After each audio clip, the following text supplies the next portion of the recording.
Getting new spells is never fun. I mean, it's always fun. I don't know what. The hardest part of playing Dungeons and Dragons is having spells that you can cast and do stuff with. Especially I when you was have more options. Ugh. I You was know, just panicked though when we leave off like at during a rest or when I'm pretty sure we're going to during the episode, and I'm like, I need to know what I'm going to prepare then. I can't do all that while we're playing. I would think that if you were going to prepare something before a rest, that you would be able to like have time to prepare something before you're resting. Well, I just mean like if I don't know if we're gonna rest that session, but I think we might, and then there's gonna be a new day where technically I can have new spells, and I'm like, I need to know what that is now.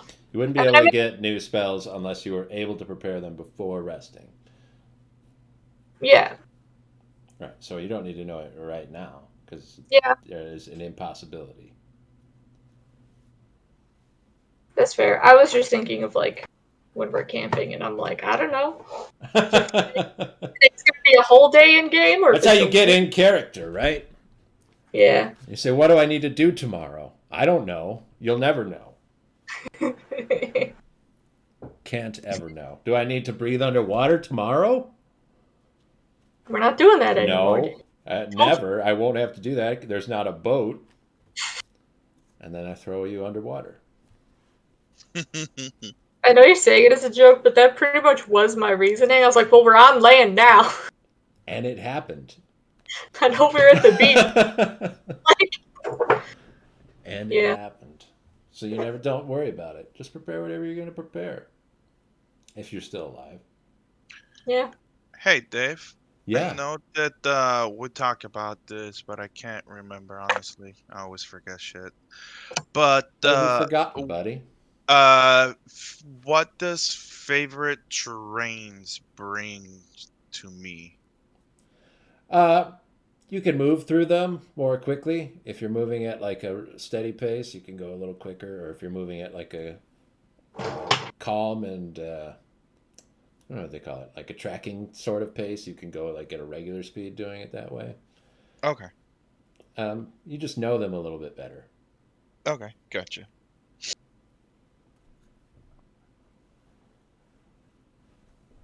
You're not adding yourself a new favorite terrain for the jungle right now, are you? Oh, my Uh, first jungle that I've ever seen in my entire life. Boy, I really love it so far.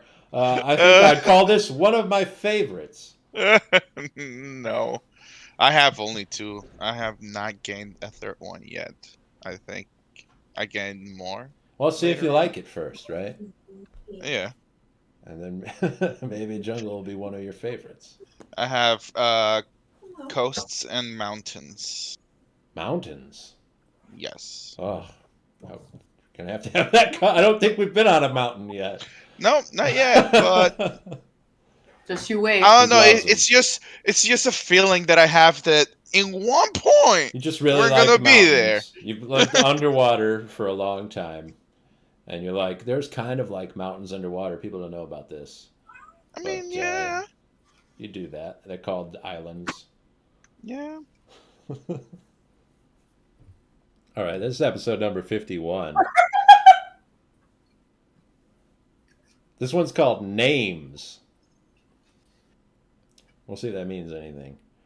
Last time, you all, in a desperate bid to recover your weapons and try to recover your health and your uh, anything about your well-being, since you were in a pretty rough state, tried to sneak through the Sunken Fangs camp.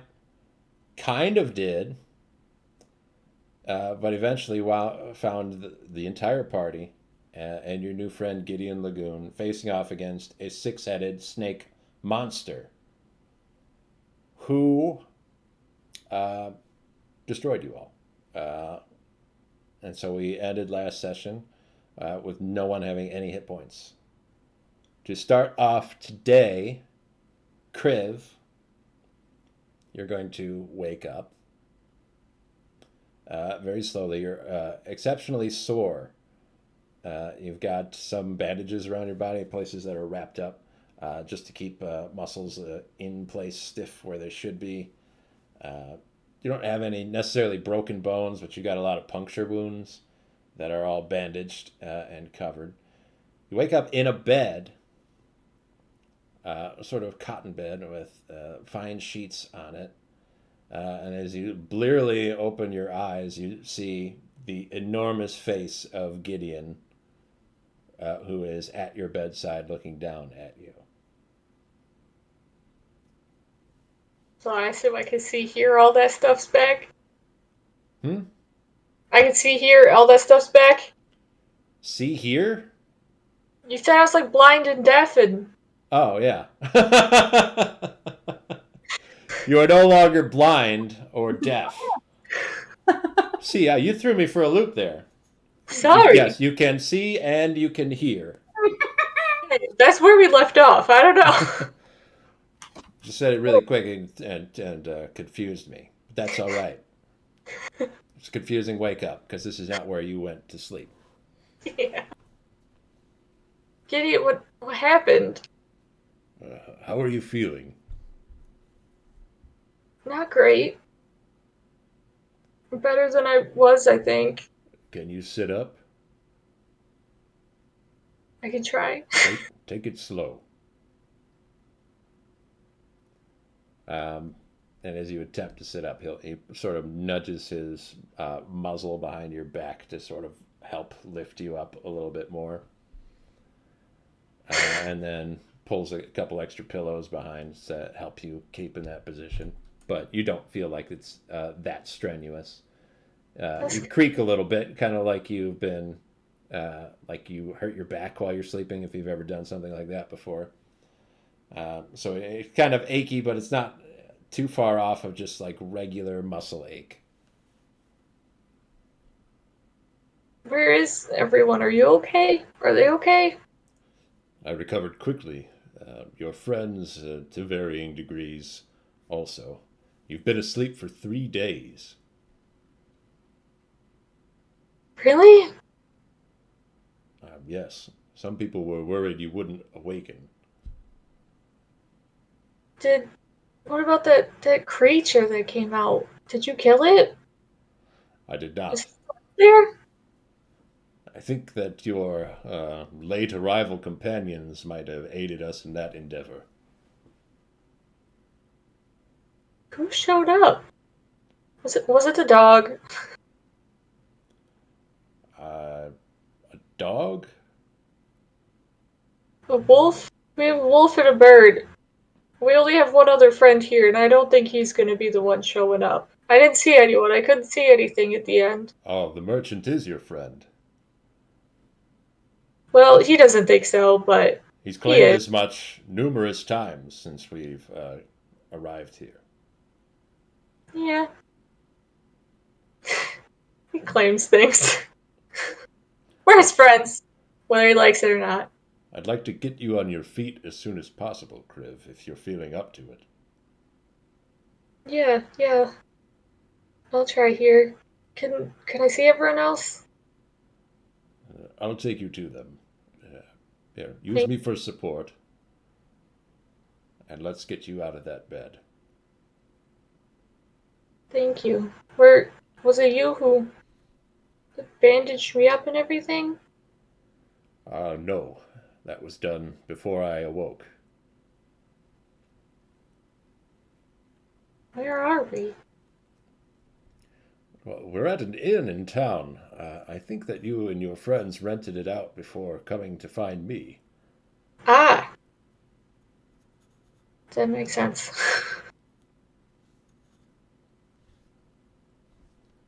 Let's go. We've got to get you moving. Too many days sitting still might atrophy your limbs. Make sure you're exercising as much as you can now. I will. I Stretch your will. arms.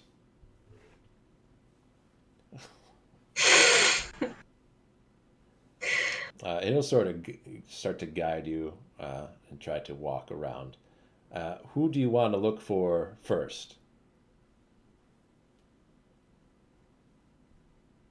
That's a tricky question. I don't know. I'd be looking should be looking to see if I see anyone. You wouldn't see them right away, but Gideon will ask you who you want to find. Everyone else is awake already. Um,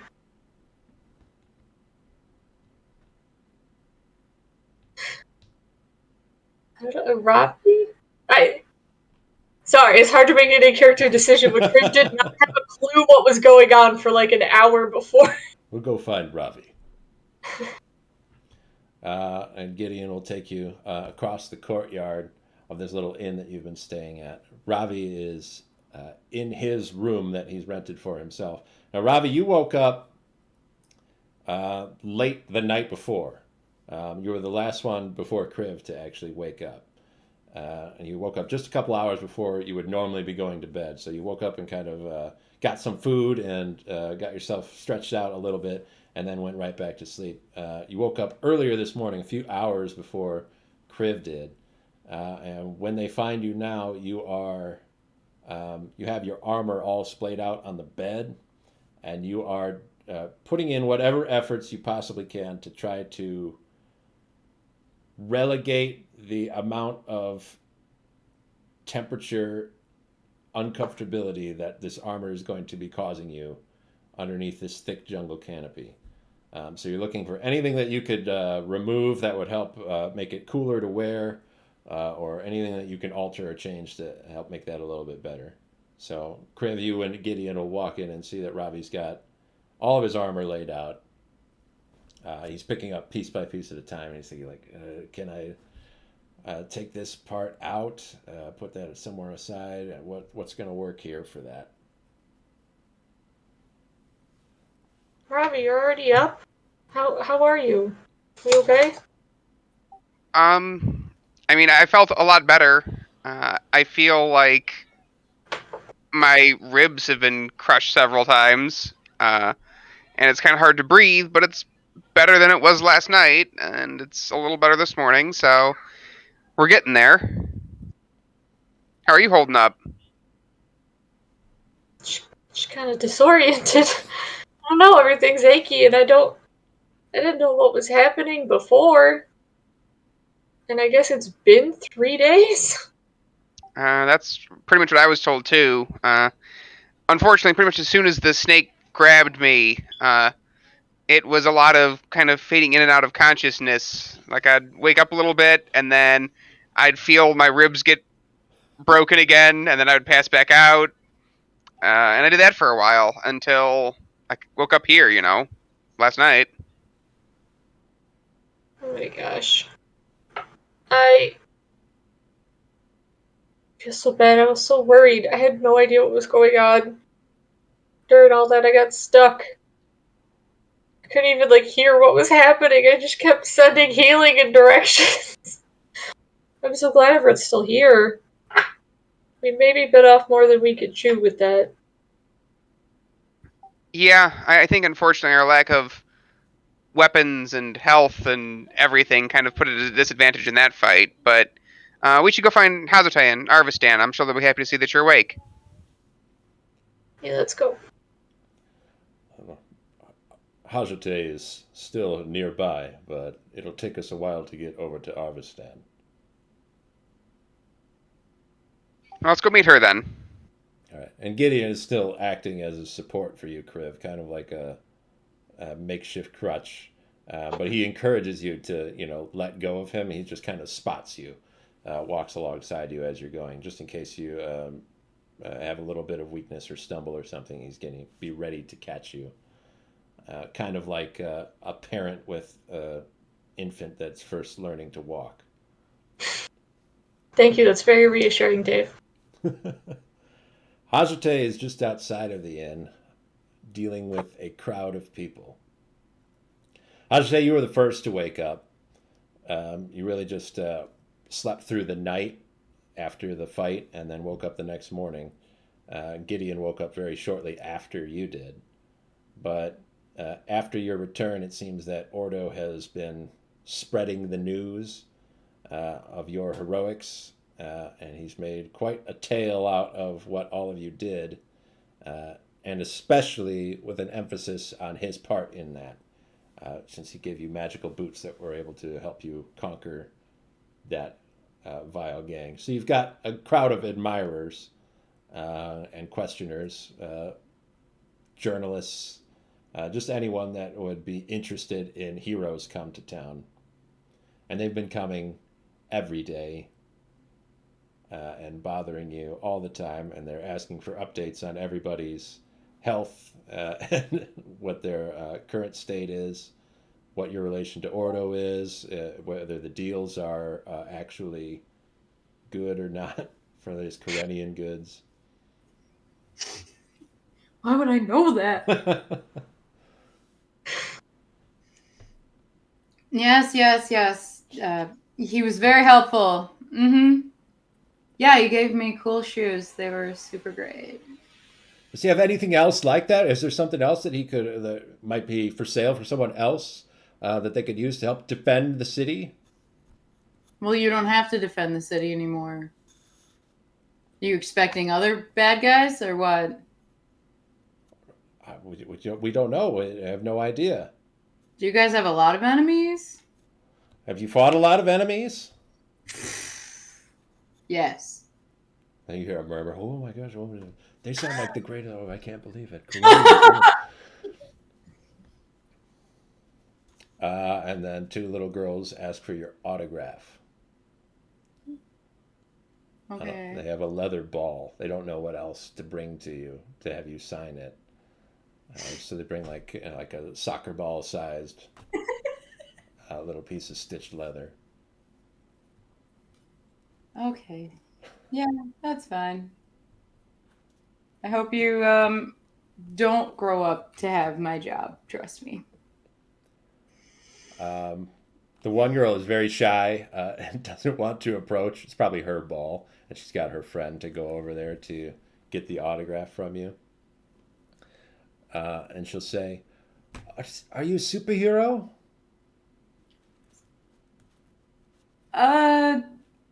Sure.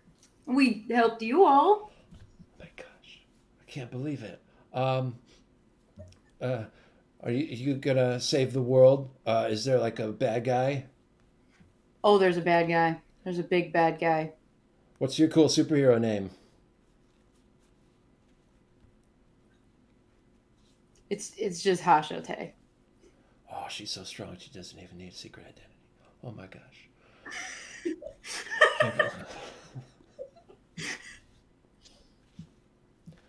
They rush and giggle and run away. And people want, a lot of people want your attention. They want statements. People want your endorsements for their restaurants. The guy that you got fruit from when you first came to Mazoot starts yelling at everybody, I sold them fruit! It was my spider fruit. That's what helped. And they all go rush over to him. Yeah, it did help. It was I didn't try the spider fruit, actually. It was the banana. And then Kriv and Gideon and Ravi will come out from the inn.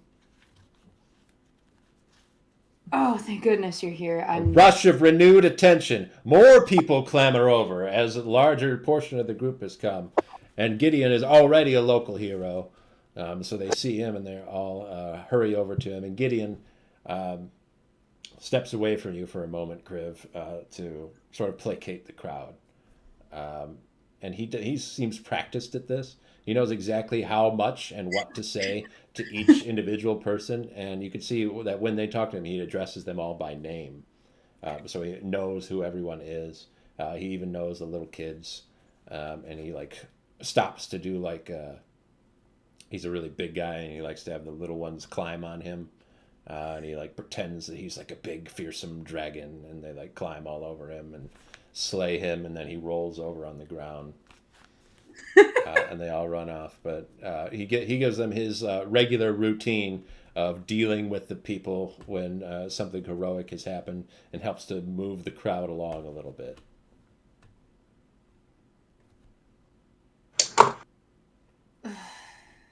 What is happening out here? This is exhausting. Can we go?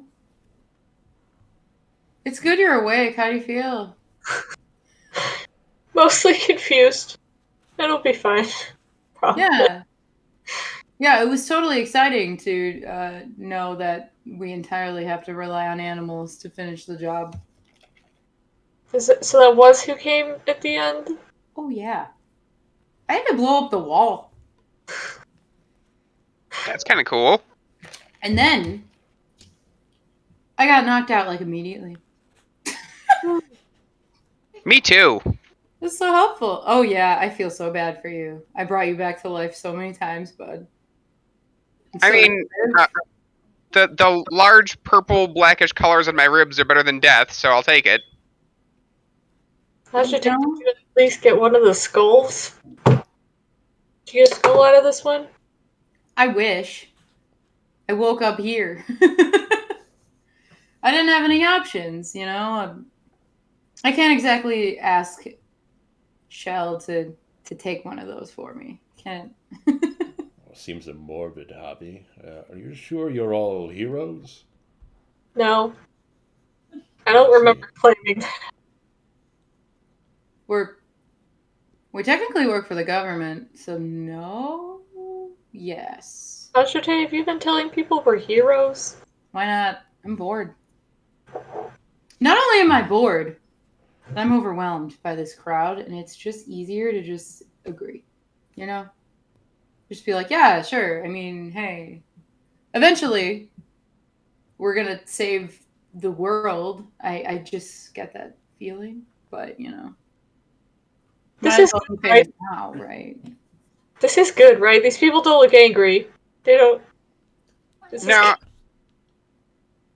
I mean, I only saw them kind of at breakfast, but they didn't try to attack us with pitchforks or throw us in prison, so we gotta be doing something right. If Gideon wasn't here, they'd be all over you.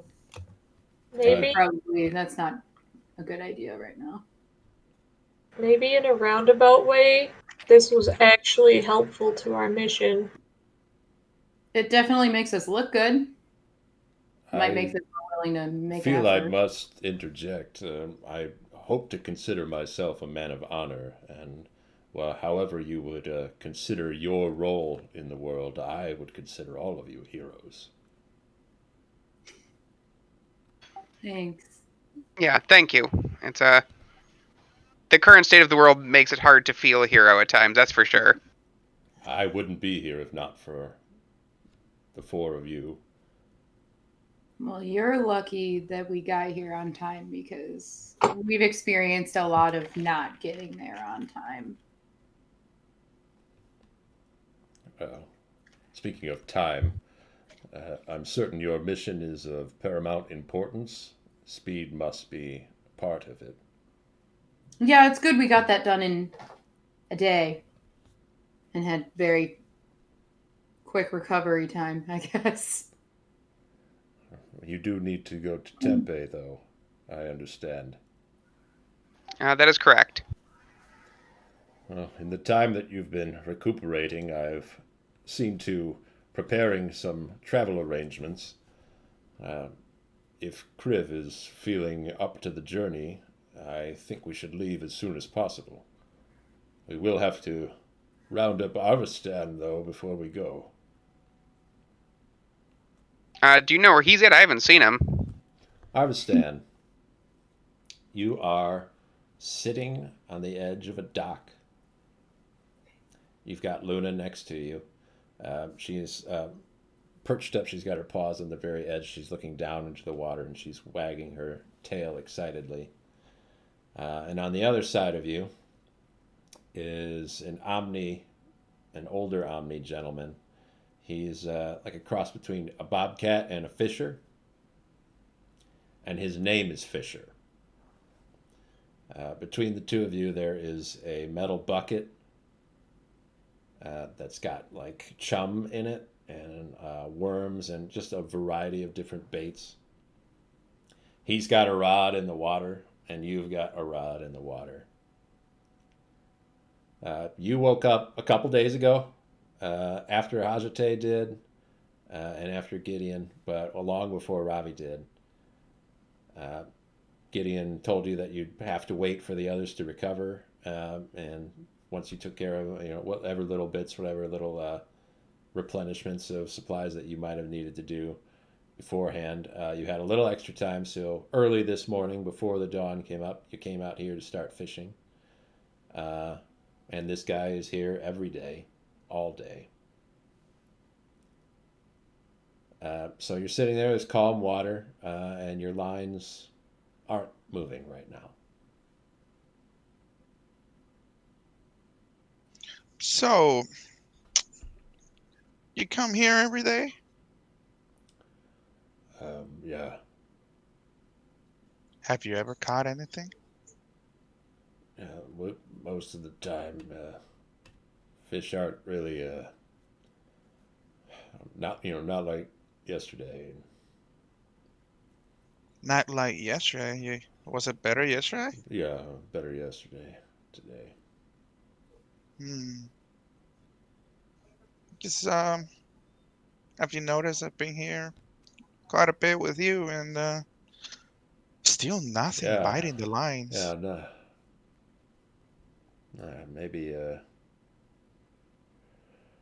Maybe something spooked him, or I don't know. I mean, we killed what could have been spooking all these fishes. Killed I stuff. think so. Yeah, I just noticed.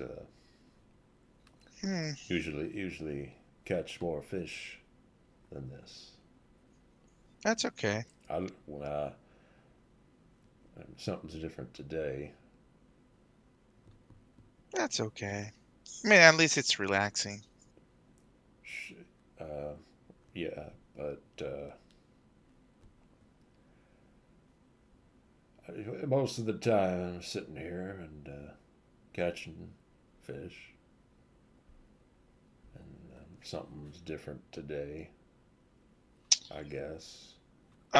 Is it because I'm here and normally it's just you by I yourself? wouldn't say I would want to suggest that, but now that you mention it. That's okay. No, it's I'll be on my way. great. No, it's great to have the company. And just used to the company of fish. Do you want me to just go? If you think it would help. It's okay. I'll just go and see if I can find my friends. It was nice knowing you, Fisher. Yeah. Alrighty.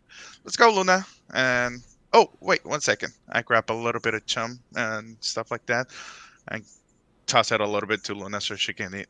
Alright. Bye. Alright. You walk away. He does not turn around to watch you. He keeps his eye on his line, and nothing happens to it.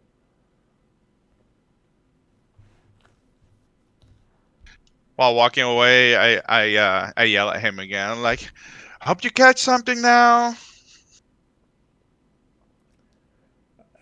He like half turns his head. He does like a quarter turn, not enough to look back at you, and he just does a little up nod. And he's sort of an old guy. He's sits there on all fours. He's hunched over, and he's got his shoulders all tightened up, and he's just kind of looking out at the water for nothing to happen. All right, just keep on walking. Do I see like any fishing stores or anything like that that sells like spices and stuff like that around?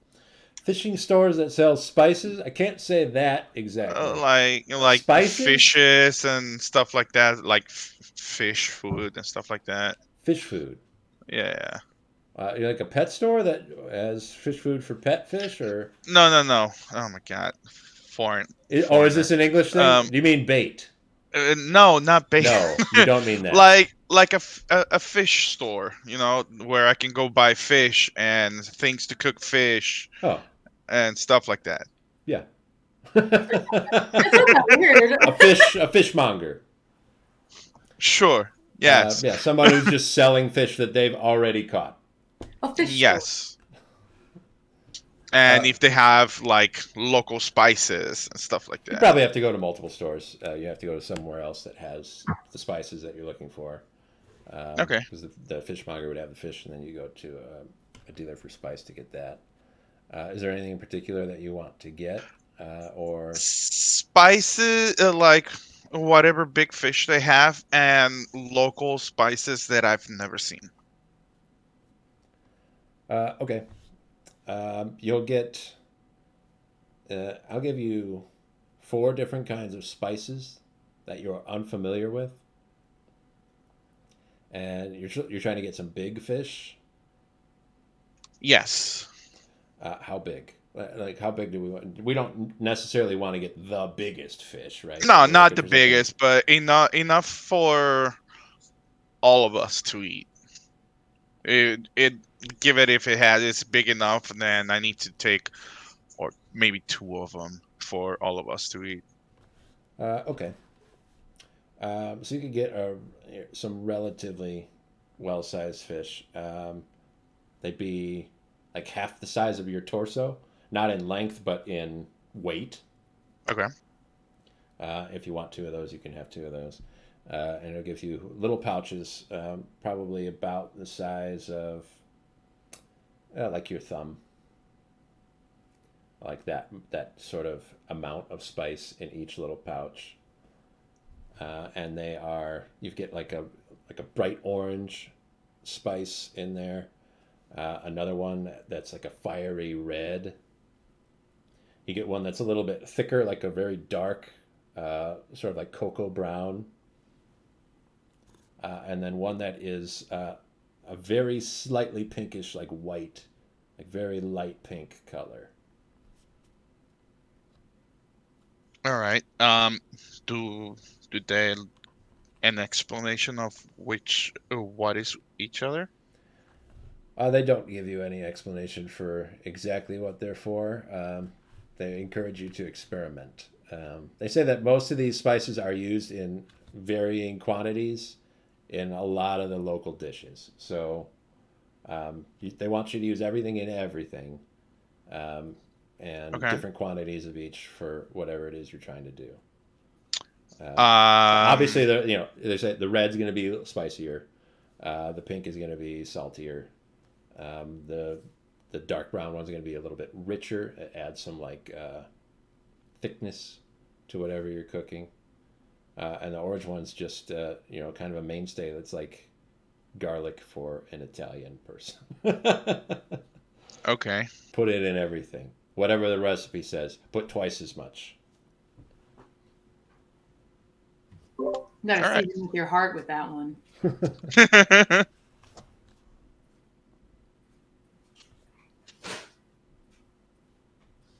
All right. And I continue just going to see if I can find everybody else then. Okay. Gideon will find you on your way back to the inn, Arvistan. He'll ask, catch anything? Uh, nope, not really. I think I was Uh, bothering old Fisher guy over there, and You have fish, though.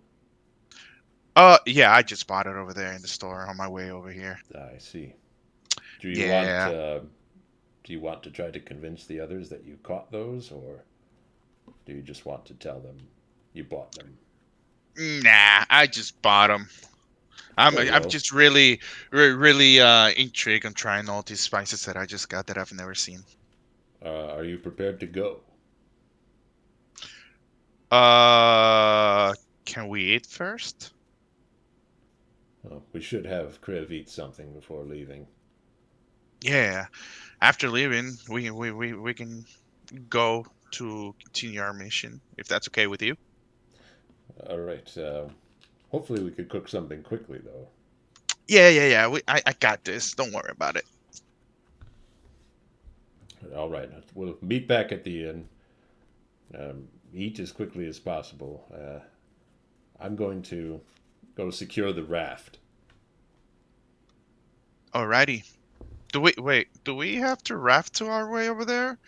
Is there not like a carriage or something like that? We literally just came from a giant ass trip over the seas. I mean, you won't have a carriage to take you through the jungle.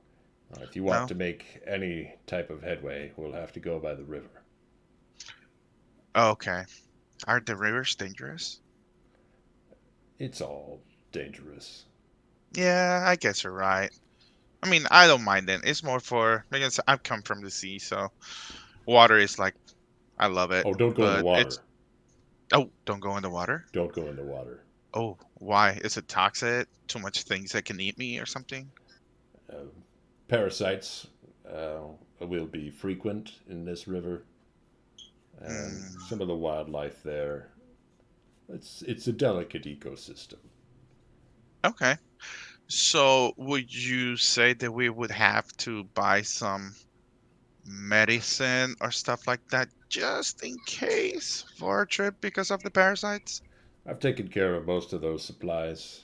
I've gotten salves to help protect us from, well, protect you from some of the insects that you might encounter.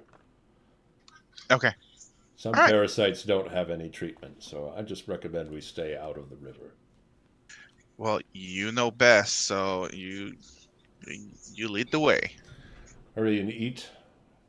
I'll see you in a few. Okay. And I go up to my room. Wait, before going up to my room, do I see everybody? You'll see they're all in the courtyard, sort of preparing. Ravi probably went back to finish sorting through his armor and making sure he can make whatever cuts are available to him. Hajite is exhausted. She's going to have a small fan and sort of just brush some of the sweat off and not even from the heat, but just from having to deal with so many people for so long. It's hard being popular. And Kriv is exploring, which is typical. Alrighty. As I see them over there, I just don't say anything. I just keep on going and start cooking. Go to my room, start cooking stuff like that. Oh, don't cook in your room. Cook in the No, courtyard. okay, I'll Because cook in the courtyard. you're cooking fish and everything. You shouldn't be doing that in a public building like that. All right, I'll start cooking and stuff like that, Okay. and I will use. Let's see, 2 pinches of the pink, Okay. 1 pinch of the red, 1 pinch of the orange, pinches of the dark one, Okay. and I'll mix all those up, So you and want one I pinch of orange in there? You sure? do what? One pinch of orange? Did I say 1 pinch of You orange? did. One. Are you sure that's Oh, what you want to okay, go my for? bad. No, two pinches of orange. Sorry. Okay. Okay. Yeah, That Close hold one. back. yeah. So it'll be one of the dark cocoa one of the red one, and two of the salt and two of the pink, and two of the pink and two of the orange. Okay. Make a And survival check with survival advantage. check with advantage. Imagine if we just died. He just poisoned us. He's done it before. Spices you're not used to yet. That will be 17. Okay. You're cooking up. Did you get? You said you got two fish, and you're cooking them up that way. Yes, I put them like on the fire and rub it down with all these spices and stuff like that. Preparing a meal. The scent is going to hit everybody. So you're all very close by. You'll be able to smell. I don't know what everyone's opinion of fish is, but if you like fish, it will be smelling good. If you don't like fish, there was nothing he could do to make you like it.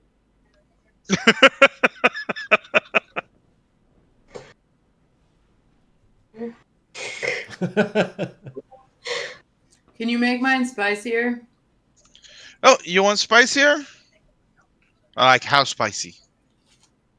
Hot. Okay. I grab a piece of one fish and put it to a side and add 2 more pinches of the red spicy on it. Oh Okay. shit. Die. 2 more pinches.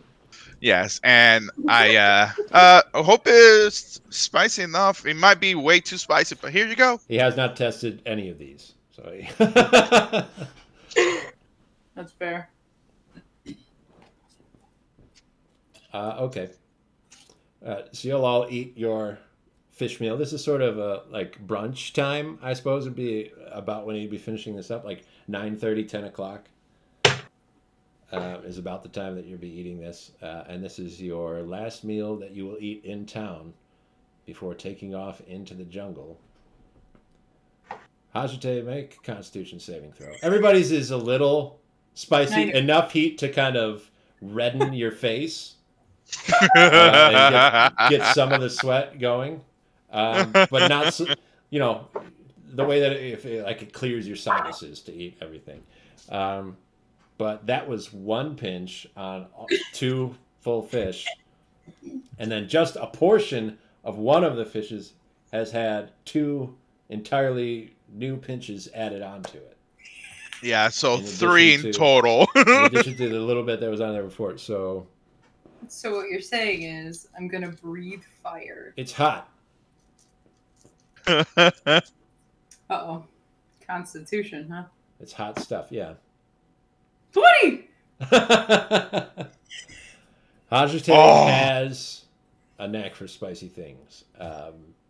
We didn't necessarily know this about her before, but in Tarsaria, they spice it up. Like, they don't skimp on that sort of stuff. They don't have this particular spice that they mix into everything. Theirs is more like a peppery spice, and this one, the spice is derived from like beans and a lot of other different stuff that grows on trees in the jungle. So it's a totally different experience, but you love it.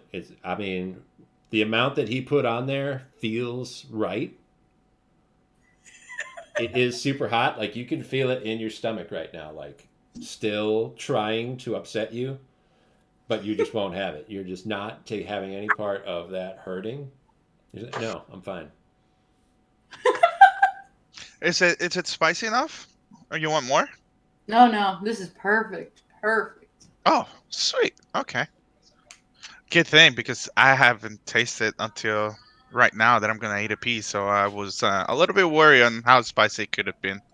You can try mine. I'll try mine first, and then I'll try yours. We'll see about that. Everyone else's is an appropriate but like generic level of spiciness. Like, it's not the people that love spicy stuff are gonna probably think it's too weak. It's like a store-bought hot salsa. About that spicy. So when you have that Arvistan, that's about as far as you get. I don't know exactly what spicy level Arvistan deals with. And over there with the Sea Elves, everything they do is wacky and different.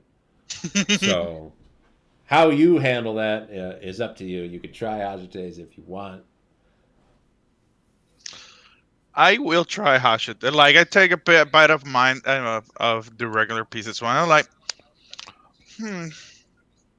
yeah, I think it'll be nice to have a little bit more spicy into it. Can I try a little piece of yours, hashit? It's not a little bit more. It's not a little bit more. Make a con save. It's a lot more. I'm trying to cover how funny it is to have this happening while Dimitri's eating ice cream. So what do I roll for my con? A Spicy. Constitution saving throw. Look at your saving throws. The number right next to Constitution. Saving throws. Oh. Constitution +2. Okay. I didn't know that existed. If you guys run out right now and get ice cream, part of the proceeds go to like Children's Foundation. It's not good. What It's happened? not good, Dave. It's not good. What'd you get? It's a 10. Okay. So It's not good. you bite into that. At first, you're thinking, "Ooh, yeah, that's quite a bit spicier," but not something that's like terrible or anything. You swallow it down. Once you're not actually chewing it anymore, it's not in your mouth, it really starts to hit you. Oh boy. It's burning. It feels like cuts. Like someone took a razor blade to your lips and just, every little millimeter went Oh god. all along and all in the inside of your mouth and down into your throat. Um. I think this is good. You think? Arvestan is coated in sweat all over his face. You can see the edges of the flour that make up his eye are getting singed, like they're getting burned in the sun, and they're like coiling back a little bit.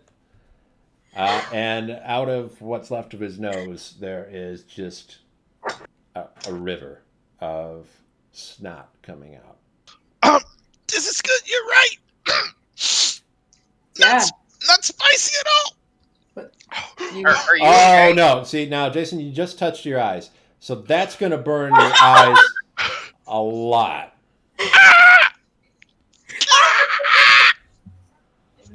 Help! My eye. you got to be more careful with that. Spices don't really go in your eye. I know. I don't Water. have a cure spiciness spell, I'm afraid. Just give me water. Oh, water's not gonna help. Okay, and I will hit him with I'll hand him a cup of water. I'm sure I have water near me. There's lots of water around. Yeah. Instead of drinking it, I just pour it to my face. More. Yeah. You go to dump it on your face, and as you dump it, it just evaporates just before it hits your skin. Does that happen to your body? Damn, she was able to eat that? And after really, it feels like an eternity, but it's really only like 12 to 15 seconds.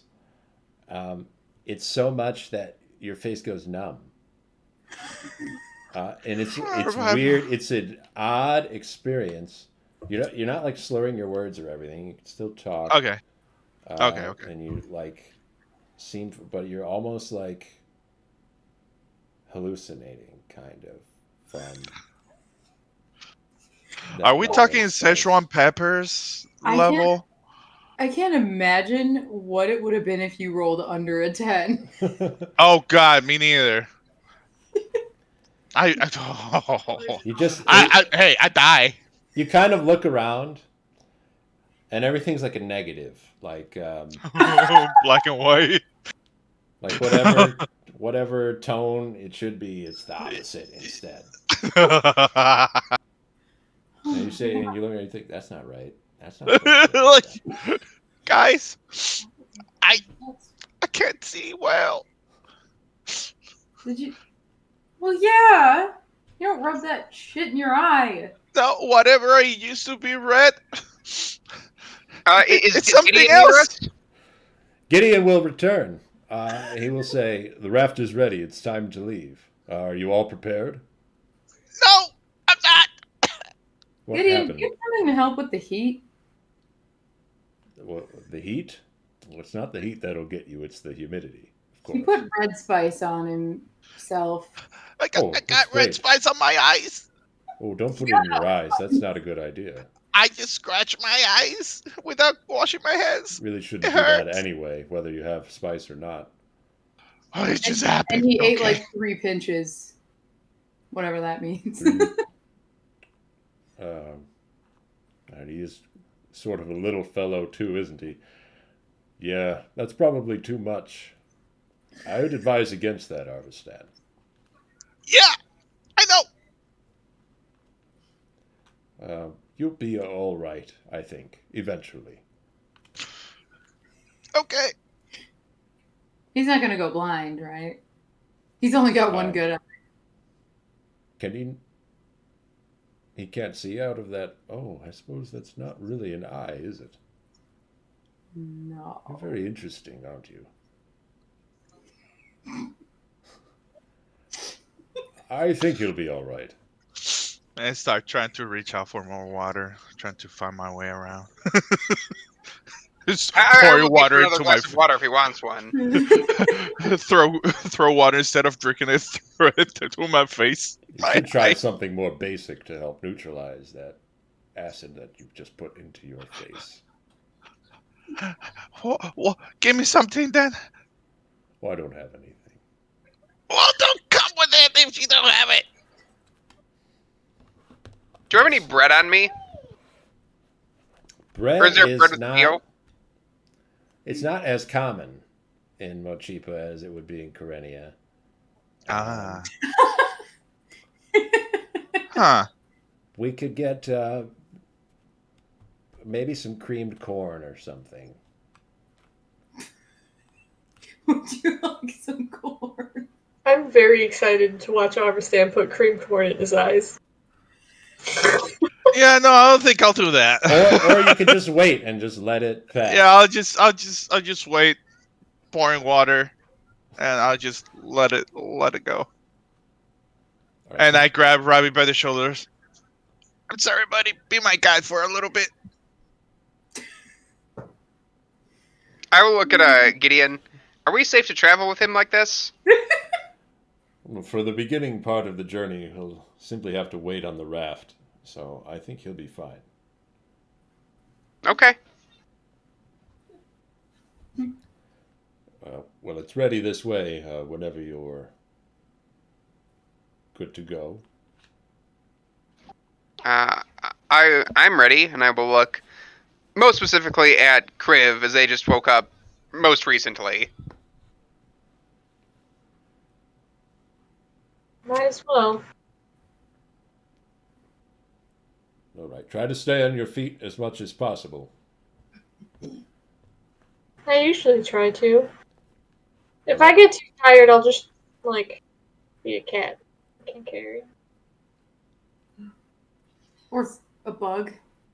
Or a bug. Pretty light. I wouldn't expend too much effort.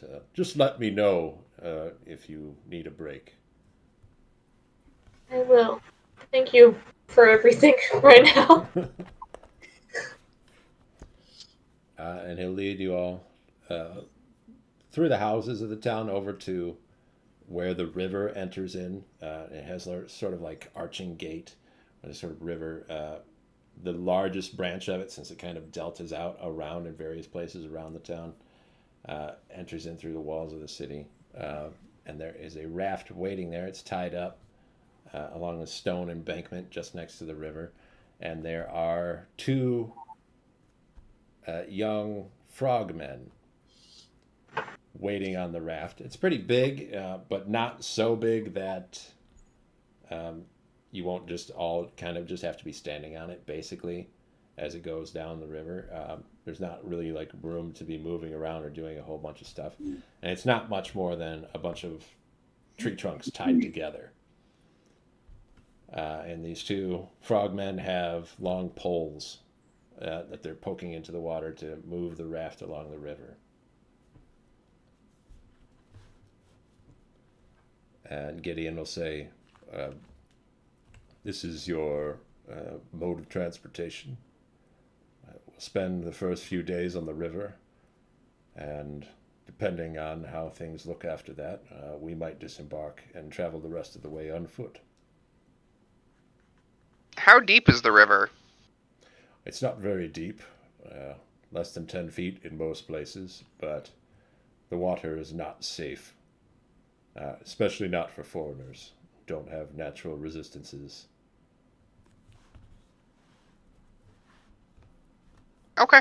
I will lead Arvestan onto the raft and then get on myself. Does anyone else need help stepping onto it? It does kind of rock when Ravi steps on it, just a little bit. I'm gonna hold my hand out like a princess. All right, the taller frogman will take your hand. He's slimy. He's got big webbed hands. And he says, "Watch your step there." Okay. Thanks. "Oh, it's no problem."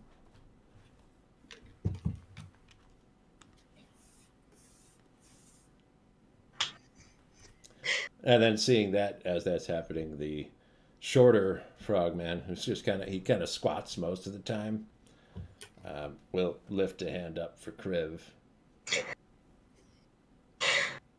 I will carefully try to climb in. Try not to put too much weight on him.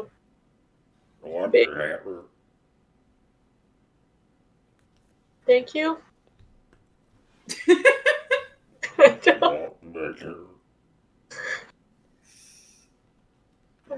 Sorry, I'm not sure I understand. Oh, he doesn't talk very well.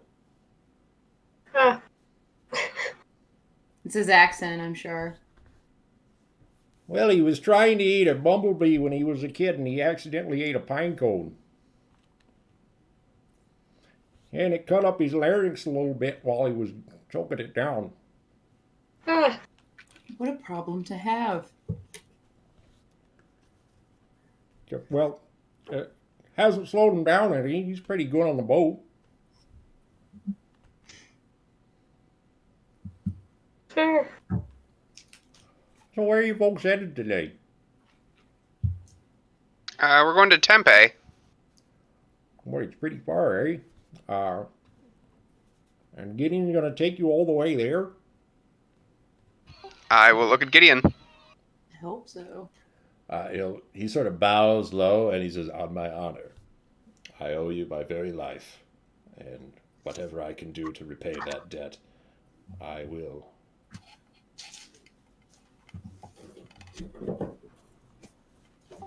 Thank you. And thank you too as well. Oh, that's all right. We're getting paid for this.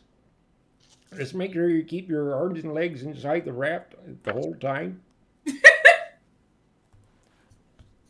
And don't let your feet dangle in the water.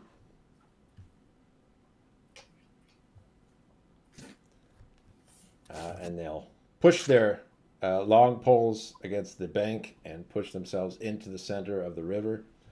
You see that the shorter frog goes in the back and sort of pushes forward, and then the taller one is up front, kind of guiding the direction that the raft is heading in. You don't move very quickly, but you can see very short time into your journey as you leave past the walls of the city. The dense underbrush on either side of the bank looks like it would be almost impossible to travel through on land. So while the raft doesn't move super fast, it's definitely faster than it would be trying to cut through all of those plants and all of that undergrowth to try to walk through on the ground. And you move slowly and quietly. The river is dark. You can't really see into it. It's like a dark brown, muddy color. And it doesn't even hardly look like it's moving. It's almost totally still, except for the ripples that are caused by the raft as you move along through it. It takes just a little bit of time for Averstan to recover, or at least for his facial features and everything chest up to recover. He's still going to have, in future, more problems, but it's not anything he's concerned about right now.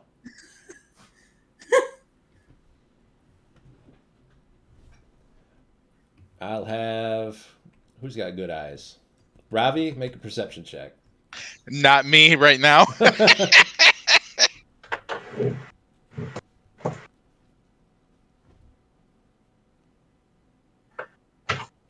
21. Right, you're sort of looking around.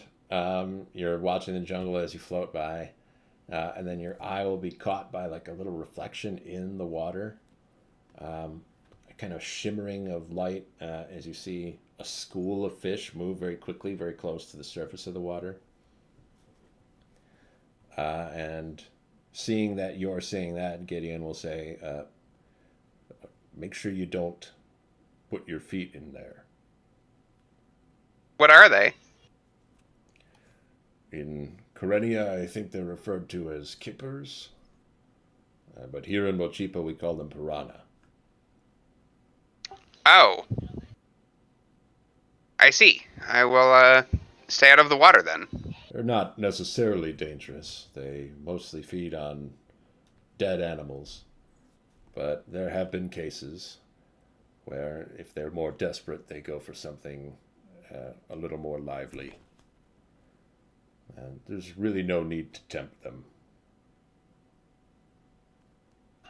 Makes sense to me. I'll have Kriv also make a perception check. Okay.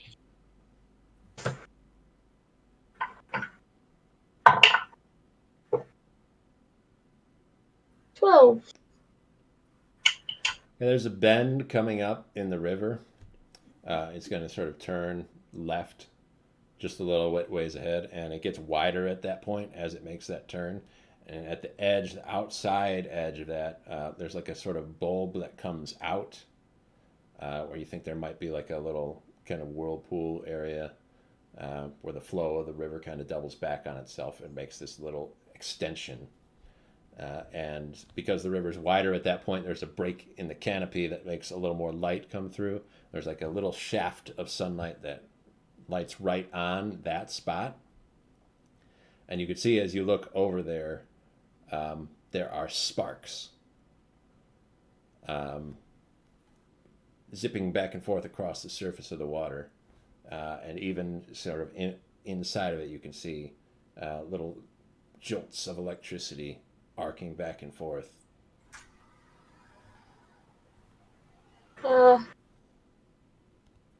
Gideon, is that... someone told me about lightning creatures. Is that? What is that? What's happening? I had hoped we wouldn't see something like this on our journey. This looks like the edge of a territory for lightning beasts.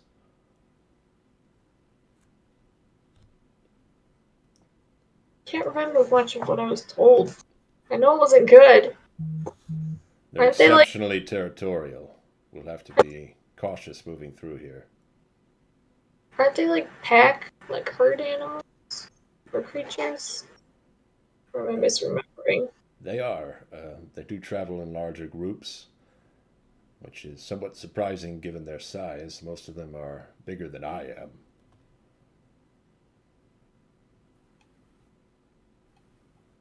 It's not so fun. They normally stay on the land, though. But when they venture into the water, they leave behind those sort of charged areas.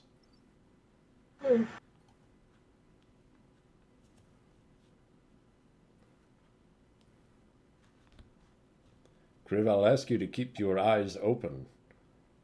If you see anything like this again, be sure to let me know. I'll make note of this. See how frequently it occurs. Okay. I'll keep my eye out. All right, does anyone have anything that they'd like to accomplish on a lazy raft ride upriver? I mean, I'd see better.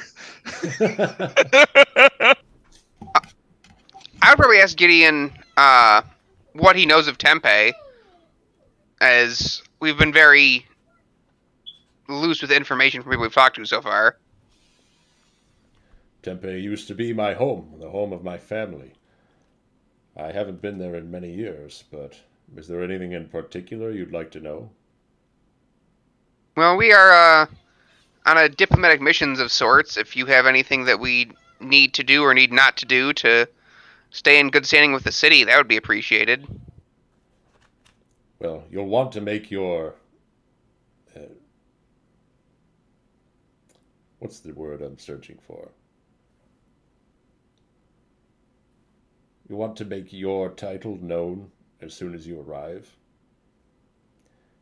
Be sure to address people with respect, those of high standing and otherwise. Corenians are respected in the capital, but they're not necessarily elevated in any sense.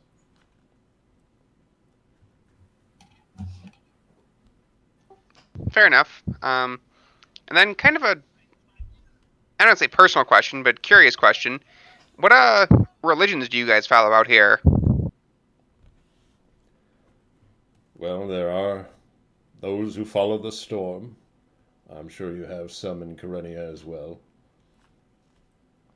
There is at least one. There's exactly one, I believe. That surprises me. Storm seems such an obvious thing to lend one's credence to. Makes itself known frequently enough. It doesn't so much around the city proper. I think the storm gets more popular once you get outside of the city walls. Well, that's not the most popular religion either. Many people follow Quetzalcoatl the warmonger. Have I ever heard of that? It is a Mochipan god, um, but Quetzalcoatl is known for, even before they found Freyr, he was known for being a mortal that was like ascended to godhood, essentially. And he was an Omni. I have heard of him, but I don't know much of him. Well, he's not worshipped as a god so much since they found Freyr, but he was a contentious figure in Mochipan history. Some thought it was right to devote ourselves to the ways of war and to violence and conflict. They agreed with Quetzalcoatl, saying that to fight and to conquer would eventually bring peace and happiness. But others thought that peace should be something that is acquired now, without the use of war. Still on either side of that issue. But since you're coming here as heralds of war, seeking warriors, you might find more camaraderie in his followers. Unfortunately, you may be right. If given the choice between the two, I would prefer peace, but so far the enemy has not shown to be too interested in it. I think we all prefer peace until we meet our enemies.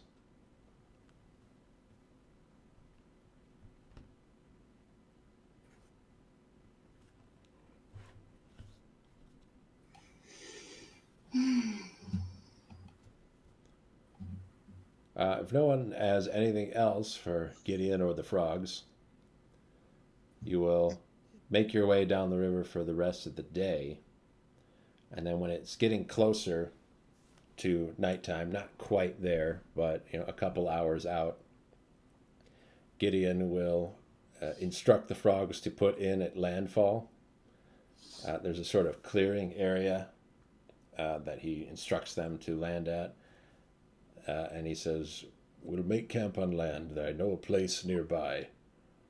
It's abandoned, but it should provide enough shelter to keep us safe for the night."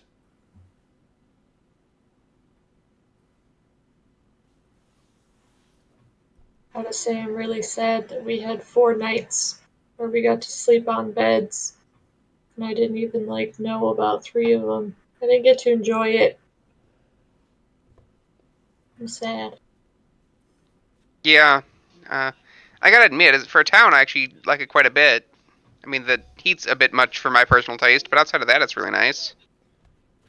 The Empress will supply diplomats with goose down and the most comfortable beds I've ever slept on. I often found at least once a week I'd have to take off and sleep on the floor outside just to be able to keep my grit. I fear if I slept on those beds for too long, I would be lost into comfort.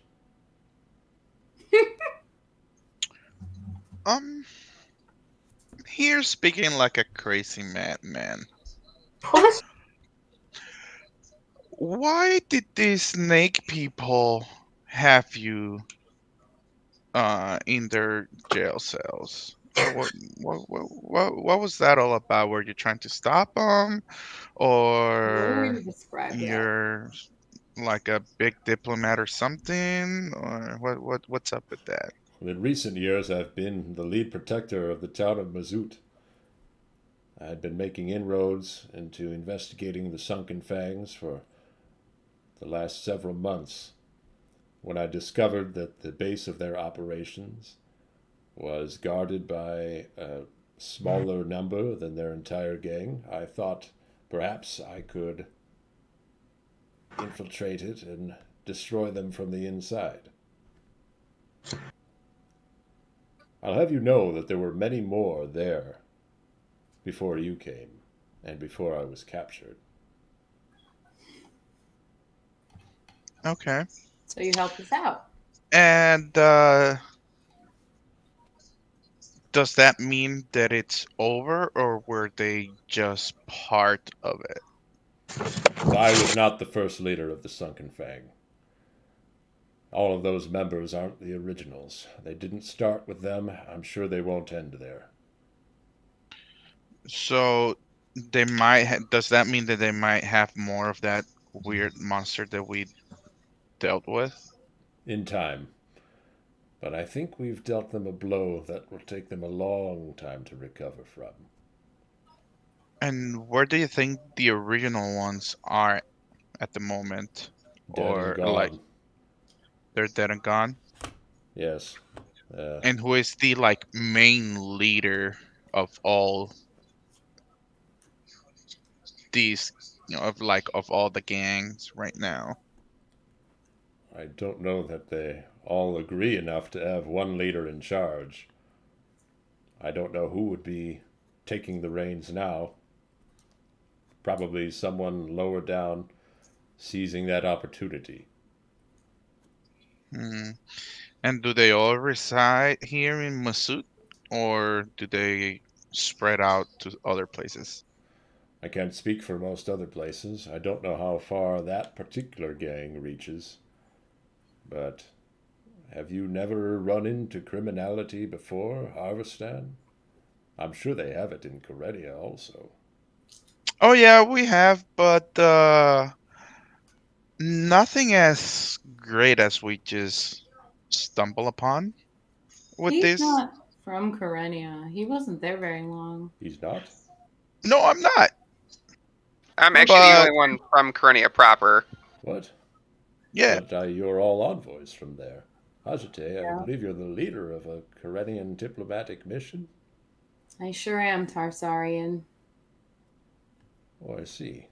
Uh, Pardon my ignorance, but on this side of the ocean, it's all Corellia to us. The desert's a little bit different. well, still, I'm not from Corenia. I'm like from way up there in the north. I'm from the cracking pools, like from the bottom of the ocean. Interesting. Uh, Pardon my ignorance, Arvestan. I didn't mean to offend. Oh, no offense at all. Don't worry about it. And to you also, Ajite. I don't mean to say that everyone in your country is the same. I simply don't know enough of it. Hopefully, I can learn more. It's all right. It doesn't really exist anymore. Oh, has there been some changing of the guard? Um, This isn't the war that you're here to petition for, is it? no. Long story short, they're all deceased. What happened?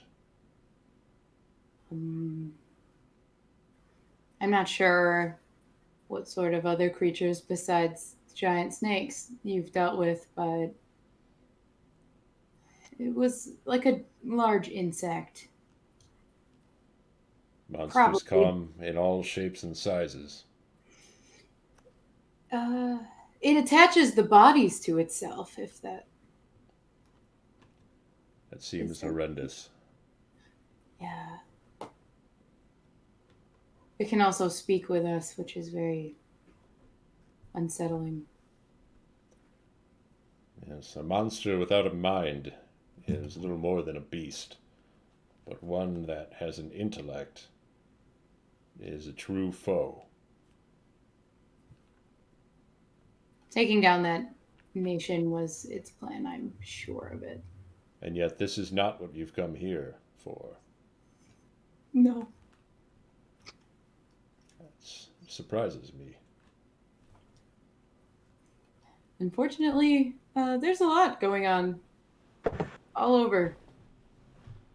And it sounds like Karenia does not treat their diplomats as nicely as they do here. Well, that's unfortunate. Well, for whatever comfort you might consider it worth, you're in Mochipa now. These are my people.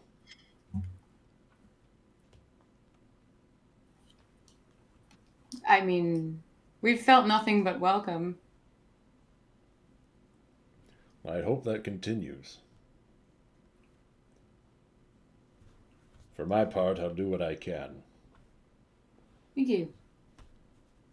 We appreciate it, and I hope it's not just because you feel indebted or anything. On various levels, I of course feel indebted, but in the little bit of time that I've gotten to know you, I think I might have agreed to this journey on either event.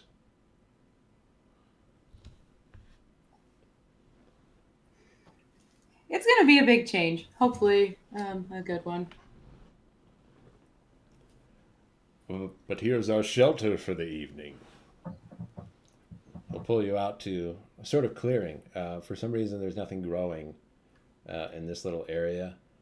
And there is a small, rotten cabin that's up on stilts to help protect it from floodwaters. I know it's not much to look at, but it is enough to protect you from some of the larger beasts in the jungle. Don't worry, we've done worse. I'll have to scout ahead. There are some tribes further up the river that have different notions of hospitality. I'd like to negotiate with them before we head that way. I think it would be better if I spoke to them before the Karenians arrived. If you think that's the best idea, then for sure, go ahead. Can we help at all? Just take care of yourselves. Make sure you rest up. I know everyone's still battered and bruised. If one of you could gather firewood for the evening, I think that would be the most helpful. I'll take the brothers and head further upriver. I'll be back later tonight.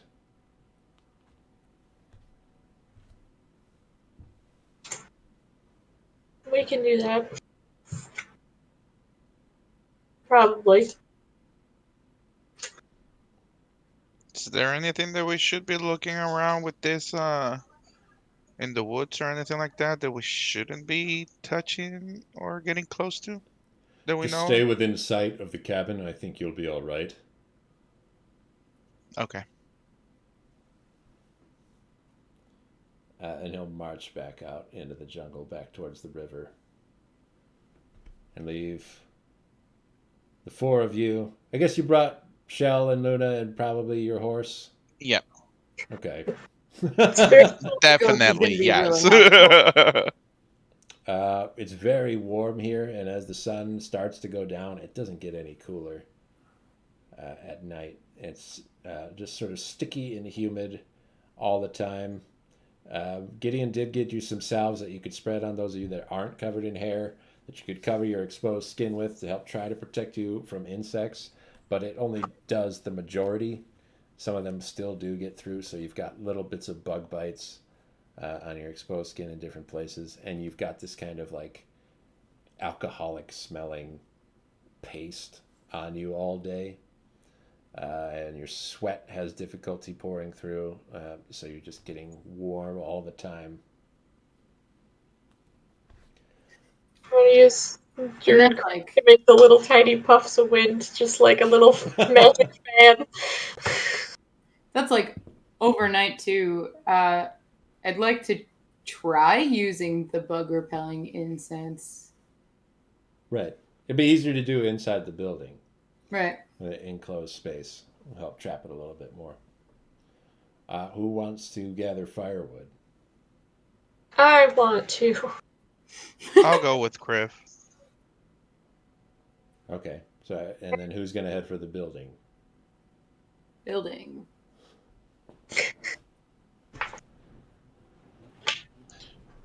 We can't hear you, Ravi. I also head for the building. All right. So it's like a thick moss-covered rope ladder that leads up into the cabin itself. It's up on stilts, so you've got to climb up there to get up and into it. It's all covered in moss and lichen in different places on the outside, but on the inside it's a little more bare. You can see that there are cracks in the floorboards that don't look like they're structurally significant, but they are wide enough that you can see through to the ground below in different places. It's just one sort of small room, with the exception of a sort of door off to the corner with old. It's got old rotten boards that make up it, and covering it is a series of rusted chains and a large metal padlock. You think it's so old, and that's been on there for so long that the hinges aren't even really holding the door up anymore. It's sort of fallen in on itself a little bit, so that chain and padlock is barely even being held up anymore. It's certainly not keeping the door locked. Is the crack wide enough that you can see into it? You could see into it, but it's totally dark inside of there right now. Is it dark inside of the room? It's darker than outside, and as the sun's coming down, it's getting darker as it goes. But you can still kind of see in the room, like you could, if you're out in a cabin and the sun is setting, and there's no electricity or anything. It's that dark in there. There's still Okay. a couple windows, so there's a little bit of light coming in. I'll go ahead and light my pendant. Sure. When I do, does the closet area, does it also illuminate the same way that you would if you're like setting a flashlight on it, or does it die like I've seen many times with magical darkness? You can see the light going in through the cracks through that rotten door. It's still dark in there. You think to be able to see anything in there, you'd probably have to, like a flashlight, shine it in and look around if that's what you wanted to do. I will look at Hazate. So what do you think this is?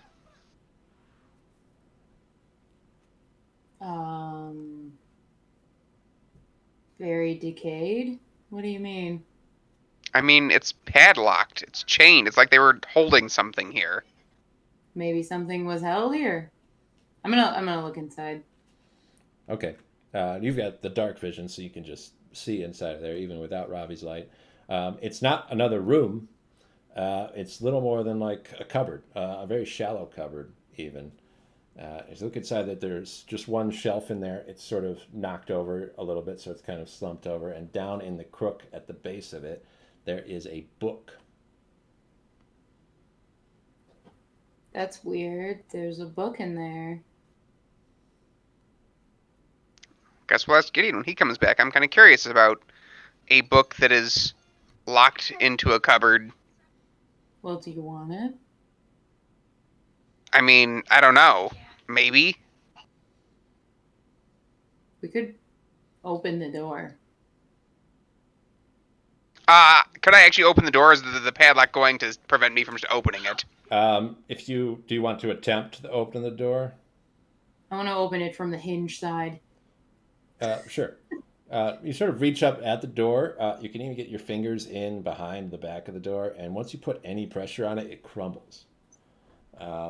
The heavy rusty chains pull the rest of the door apart, and it falls down on the floor in a little heap. And you can see inside that below that shelf there was nothing. It's really just one shelf knocked over with that book on the edge of it. Well, you wanted to see it? I mean, I'm going to shine my flashlight over the top of it. Do I see any markings on it? There's nothing written on the front of it. Odds are, at the worst, like anybody could get into there.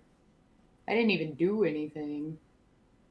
No, but I mean, it could be cursed. Touch it. That seems like a bad idea. I said it could be cursed. Touch it. What does the book look like? It's sort of like a plain leather journal, kind of. It's tied up with a little leather strap to kind of close it. It's just a very simple knot. You think you could just tug it and loosen it without any trouble. The pages inside are old, but they don't look like they're weathered like the rest of this building is. They haven't rotted out through the humidity or anything. Can I grab like a piece of wood and try and open the knot? You can attempt it. Let's make a check. Make a dexterity check. While you're doing that, let's go to our firewood gatherers. 9. Arvistan and Kriv, you're out in the jungle. You sort of go just past the edge of this clearing into the trees to try to look for firewood. It's not as easy as looking for firewood in a temperate forest, where everything that falls off of the trees dries out and you can just pick it up and then you have a nice dry piece of wood. Everything here is wet. Anything that dies and falls off of a tree is quickly covered with other living things. So you get various fungi and mosses and all sorts of things growing all over them. So you have to do quite a bit of a search. I'll have both of you make either survival or investigation checks, whichever you prefer. That is 2 very different numbers for me. Yeah. 11. 15. Okay. Do the two of you stick together, or do you like split up to try to look and search and? I would say stick together. Okay, so very close together. It's getting darker out. Does anyone have a source of light that you can use to help you see stuff? Kurt's got the fire going. Yeah, I can't trip her. Produce flame. All right, you search around. You find a little bit, enough to maybe feel like if Arvistan makes a crook with one of his arms, he can get like a little pile in there. It'd be enough to have a fire for a few hours, but not one that's going to last super long. You don't know exactly how long you want this fire to last. Gideon didn't tell you how long you'd need to keep it going, but you think you get enough for what you would normally determine would be a long enough fire, at least one that lasts until you go to sleep. All right. If I keep an eye out for other sparks. Well, I guess in general I'm saying I will be keeping an eye out. I guess more sparks or if anything super wild happens. With Hajate's 9, you cannot get the book open with a piece of wood.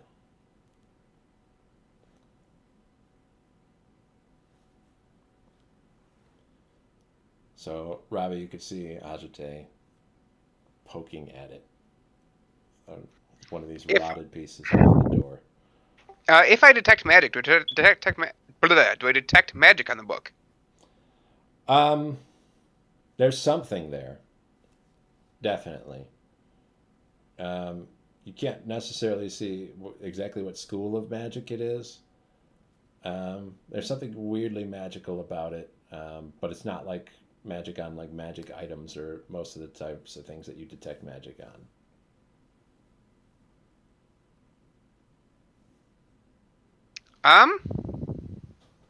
Hang on 1 second. Let me take a look at my spell list here. Ravi and Ajate stare at this book in the cupboard. Ravi's he's going over his notes. racking his brain, thinking of all the magic stuff he knows.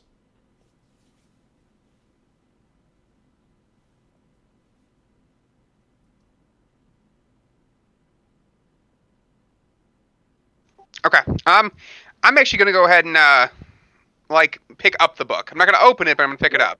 Okay. You reach over towards the book, you pick it up. It is warm in your hands. Have you ever heard of a worm book? Ew. I'll take that as a no. It's got some sort of magic property-ish to it. I'm gonna flip it back and forth. Do I see anything on the book distinguishing markings at all? Nothing that would indicate what the book is. Doesn't I'll look open like it's mass produced or anything. No, I just mean like anything. I'll open like the front cover or the back cover, whichever, just a cover. You have to undo the little bit of binding. It's just a little leather piece. And you open it up. Inside of the book, it's not like a story or a journal or anything. It's just a list of names. What do you see? A list of names. Are they familiar? I suppose that they aren't, but I'll take a look, see if I recognize any of them. You'll have to do investigation. Turn a couple pages. Oh, it's like a name per page. It's not just like all down the. There are a bunch line. of names on a page, but if you turn a page, it's more names. I'm going to take out my sensor and Sure. see if there's anything in the room. Ooh. Do you want to look into the ethereal plane? Yep. You look out that way. You can kind of see parts of the jungle that have died and passed themselves into this area. You don't see any people, though. There's not even really any indication of who built this cabin. If they built this, they must have died somewhere else and not returned here. You can't see any indication of any living, sentient, intelligent ghosts. I will drop my ethereal vision. Well, there's no ghosts or anything here, so I guess I'll take a look, and I will do an investigation. Didn't take much.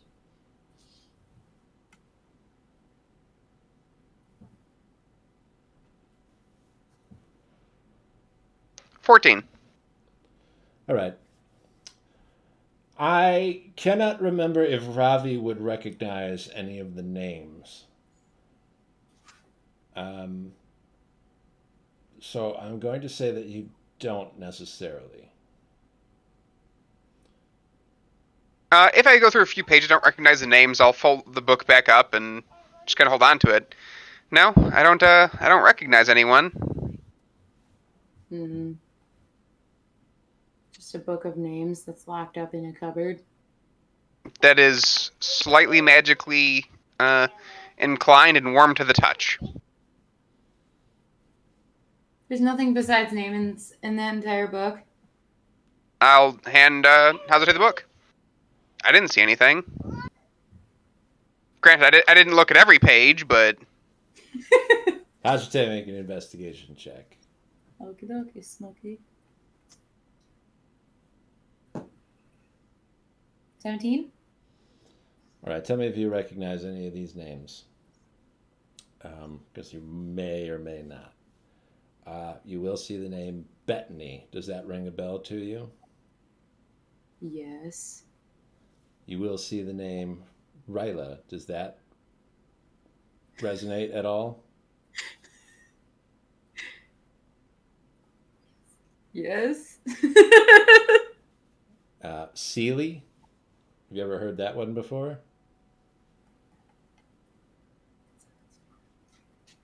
I'm gonna have to whip out my book.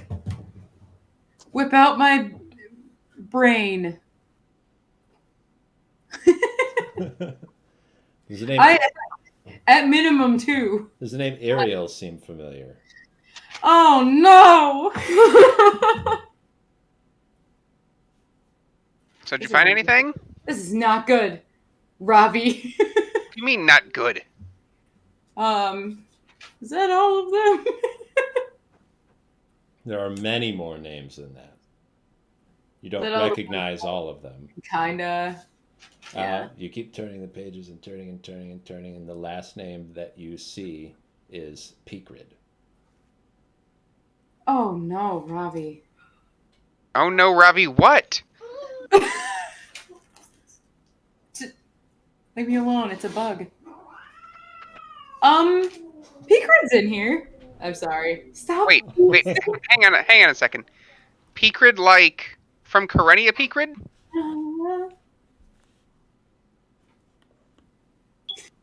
You don't think this is your other half's book, would you? Oh, Ravi. Oh, that is not even. There's so many names that I know. What do you mean so many names that you know? How many names do you know of people that she's killed? The book in your hands I knew, Celia. gets warmer. It was warm like touching a person before, but it's getting even warmer now. It's like sort of like a hot bowl of soup, and it keeps getting warmer and warmer until it feels like it's burning your hands, and you have to drop it on the ground. And when it hits the floor, it kind of glows with a sort of like bright white light, and that white light, it kind of makes like a flame shape around the book, and that flame, it doesn't feel like it's particularly bright, but somehow it makes the rest of the world dark around you, and that sort of twilight jungle that could have been everywhere else goes totally black. The floor beneath your feet goes black. The ceiling above your head disappears. Ravi's gone. Oh, shit. Ravi, you see the same thing, but for you, Hajate disappears. And then Arvistan and Kriv, out in the jungle, you two stay together, but darkness surrounds you. Ravi?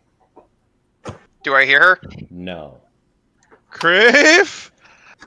Hajate, as though you were holding hands with your friends, preparing to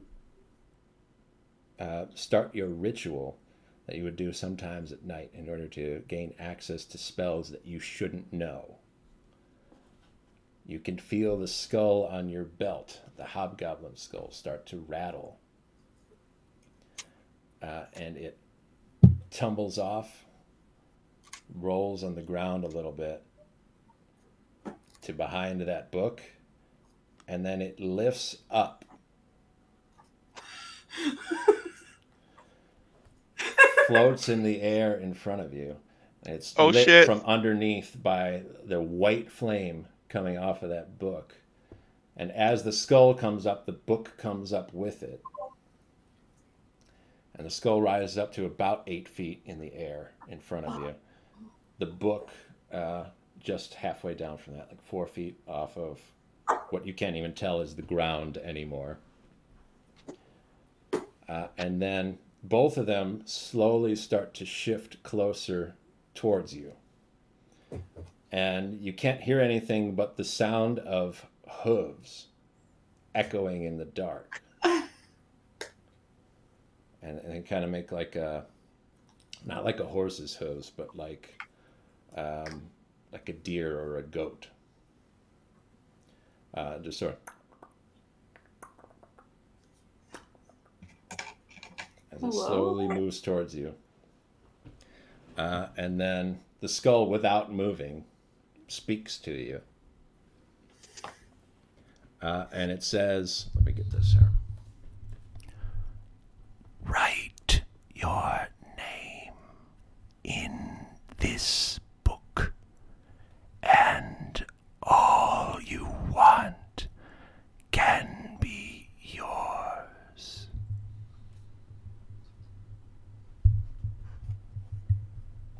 And the book moves up in front of you. A little spot. It's turned to the page. It has Peakrid's name. And there's empty space below that. And the next page next to it is completely empty.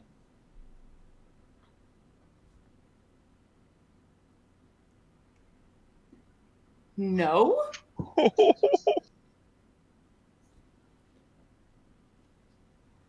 You'll see as you look at the book and you refuse to write your name in it, when you look back up, you're not in the black emptiness anymore. You don't see the skull in front of you. There is a different skull of a totally different person resting on a stone in front of you. You're in a sort of strange underground cavern. There's candlelight all around you along the walls of the cavern. They're lighting it all up. And there is a marking on the floor, several triangles and circles carved out in the stone on the ground, and this little pedestal in the center with its own skull. And you look around, you see that you are holding hands with two other people, one on either side. Since you recognize the names, you might also recognize the faces. These are not ghostly figures, but there is an old, sort of cackling, haggard woman on your right. Oh, And there is a young girl, maybe 14 or 15 years old, who is on your left, and they're both holding your hands, and they're holding each other's hands in front of you. Hello. When you go to say hello, you don't say hello. Instead, you release their hands. You look at your hands, and they're not your hands. You've got the hands of an elven woman. You reach into a bag nearby, and you pull out the book that you had just looked inside of. You open it up, and there aren't as many names in it here. And you hand the book to the girl on your left. She says, and if I write my name here, nobody can hurt me anymore, right?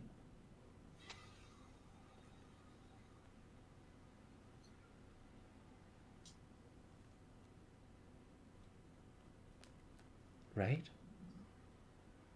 Yes.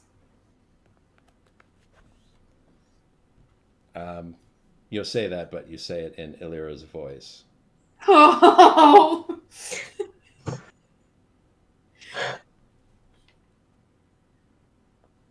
And she'll take a quill that you hand her and go to write her name. The quill pricks her finger. You can see, ow! And it pulls blood out of her hand to act as the ink. And you can see she writes her name, spelled Riyla.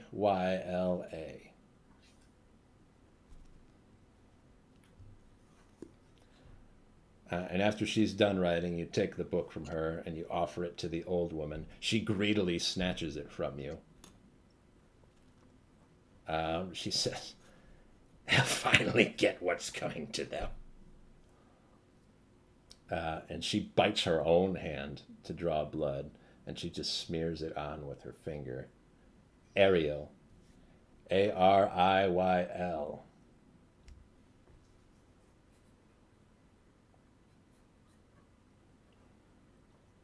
And then they pass the book back to you.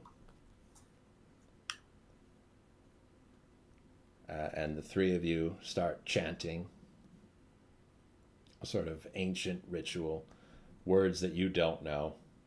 The skull in the center between the three of you starts to rise up, floats, and then it turns and looks at you.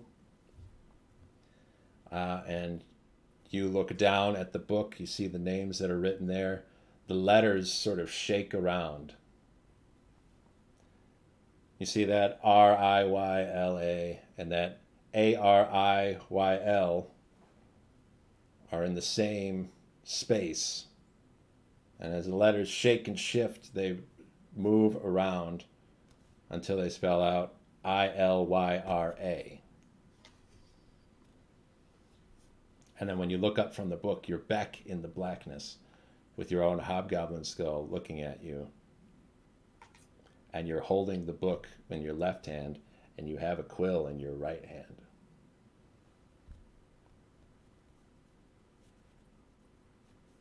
Now, Ravi, you see almost the same thing that Hajite sees. To start, that skull rises up. The book lights up in a white hot flame, and the skull and the book both rise and they approach you. You can hear the hooves clacking on the floor as they come closer. And it asks you to write your name in the book. Can't hear you. We'll never know. Do I recognize the voice? Did you hear it before? I can't remember. That's actually the reason why I asked, because I'm not sure if it actually spoke to me when we were inside that dream sequence when we kind of looked at it. I thought it did. I'm going to say give it an insight check.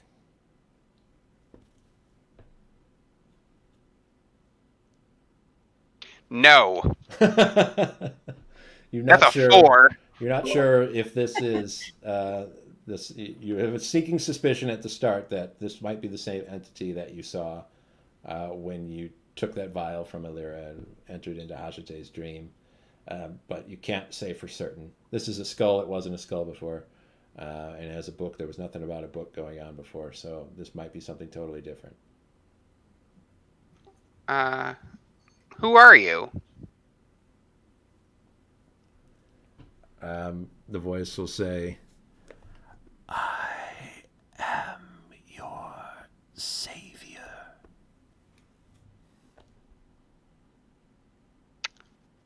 I don't believe you, and I will not write my name in the book.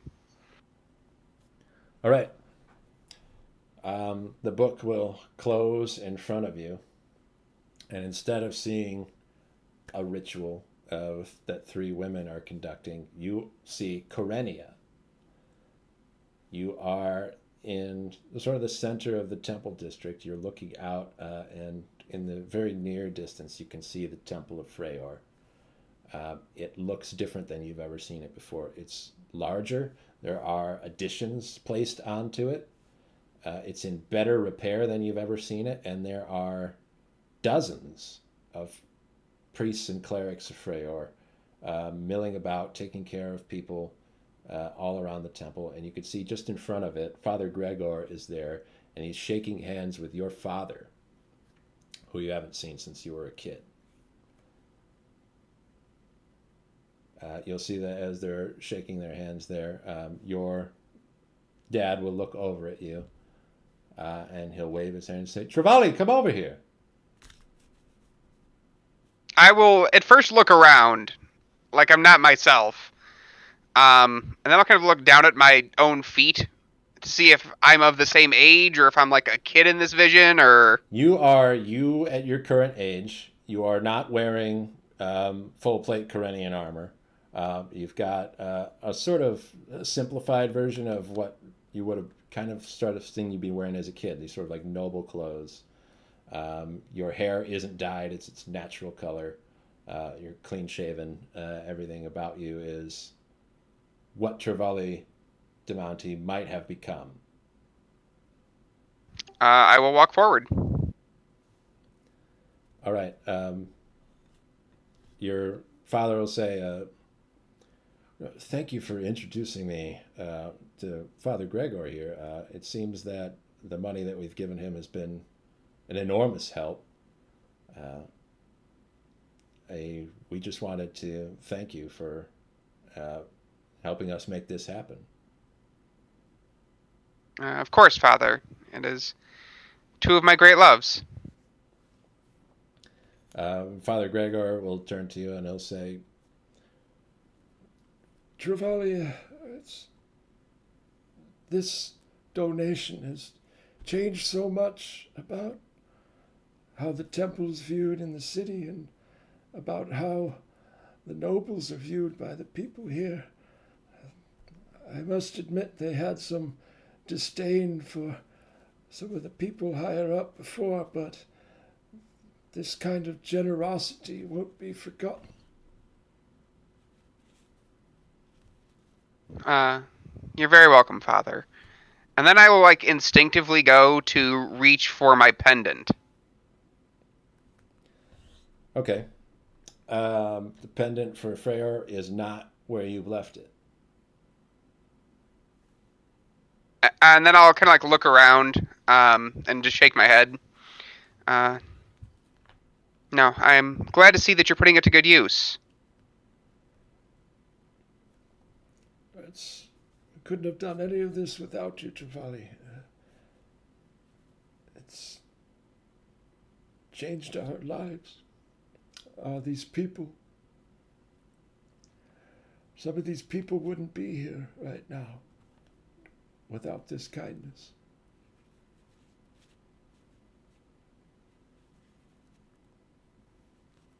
I'll start looking around, particularly off in the distance. Do I notice anything weird about the people in the distance, like they start to lose focus? Make an insight check.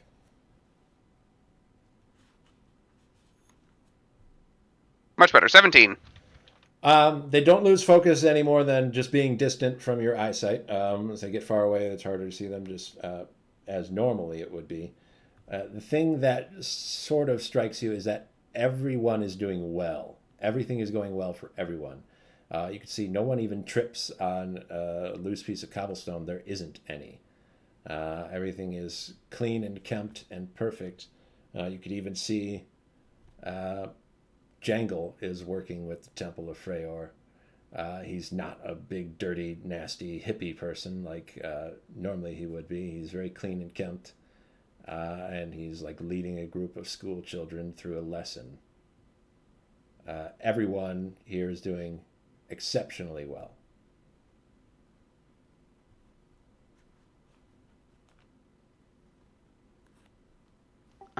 Do we have anything else on the docket, Father? Which you've got two fathers here. That's true. I really do. Biological father. Well, I promised I'd take your mother and your sister out to dinner if you'd like to join us. That would be very nice, thanks.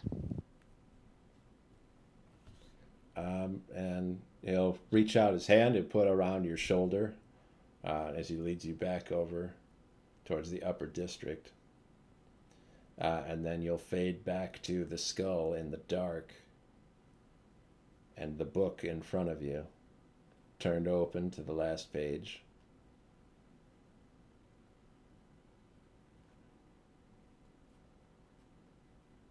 I will kind of say out to the void, it was a nice dream, and I thank you for it, but we both know that's not reality. Aristan and Kriv, there is no skull where you are. There's no book. It's dark everywhere, and you know from the jungle that you had just been in that walking around in the dark is not going to be a good idea. Kriv, you've got the flame, but it's not casting any light.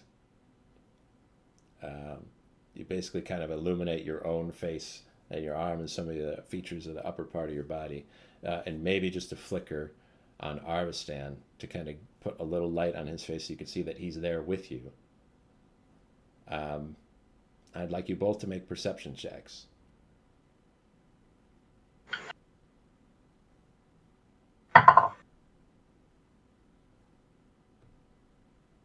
Me too. 15. Okay. You don't see anything, but you can hear something. It sounds like branches in the wind sort of scratching against each other, or like a pile of sticks being rubbed and crushed into one another. And you hear that get louder. And the louder it gets, the closer it feels like it is. Until eventually, on the very edge of that bit of flame, you catch just the slightest glimpse of a fawn.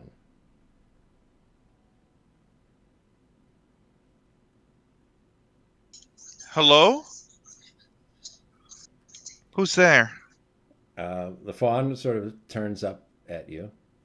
Big doe eyes, of course. Flicks its ears a little bit, uh, and then starts to move towards you. As it's moving, you can hear branches cracking into each other. And as it slowly walks towards you, it's not walking right.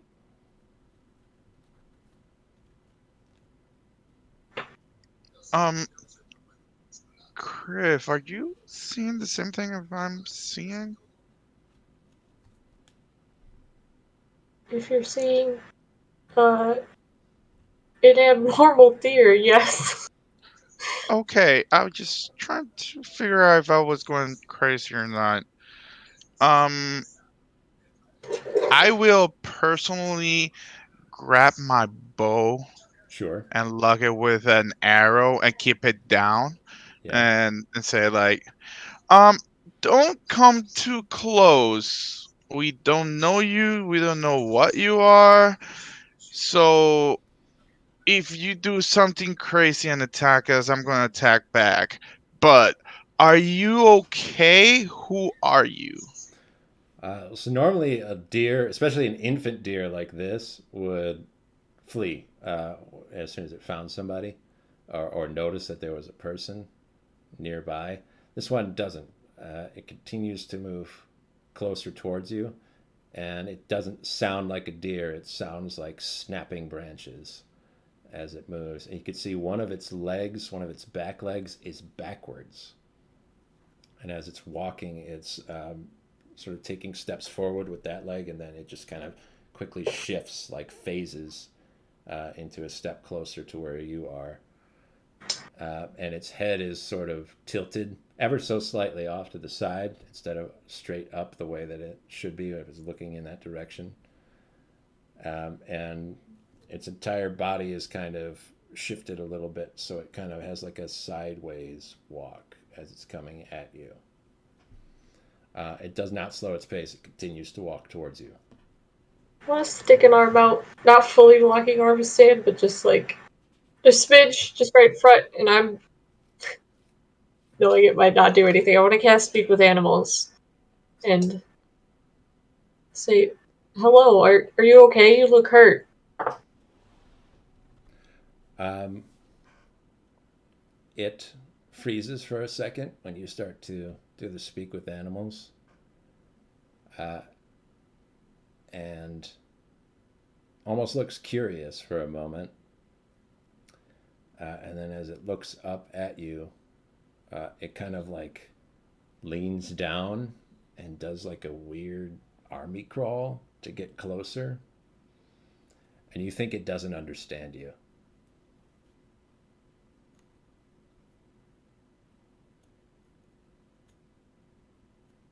Right.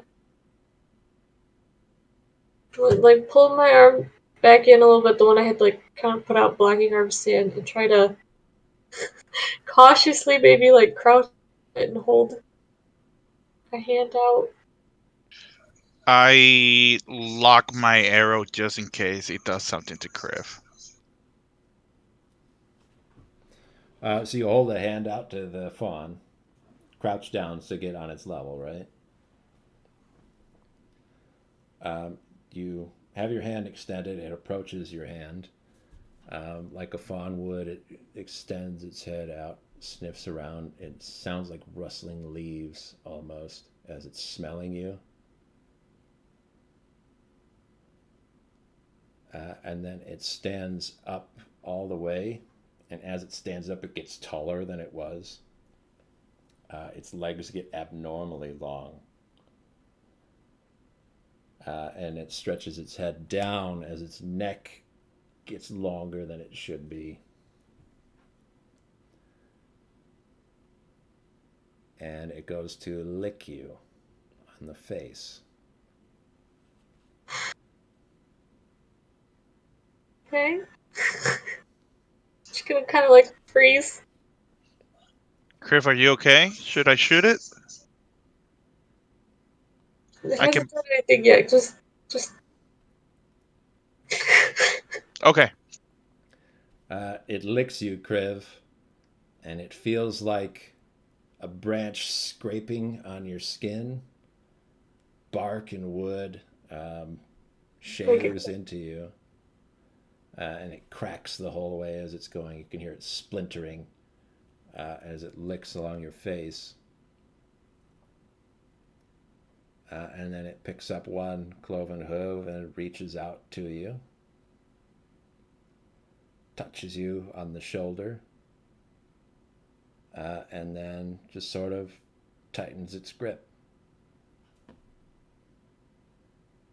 Like bad or like a hold? Is hold bad?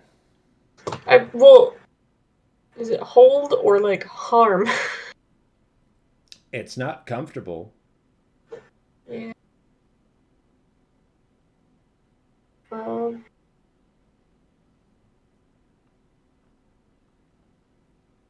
I try to look at its eyes? Sure, make an insight check. I noticing how big this is and stuff like that. I put my bow back and It's I still a grab. baby deer, but with extra long legs and a very long neck. Yeah, I put my bow back and grab my two daggers and I'm like just ready for anything that happens. Okay, what you got? Insight, Kriv. 13. All right. It's not a baby deer for sure. Um, you don't know what it is that you're looking at, but there is something somewhat menacing about it. It's going to turn around, start to turn around, and it's holding you on the shoulder with that cloven hoof. And as it pulls away, you're coming with it.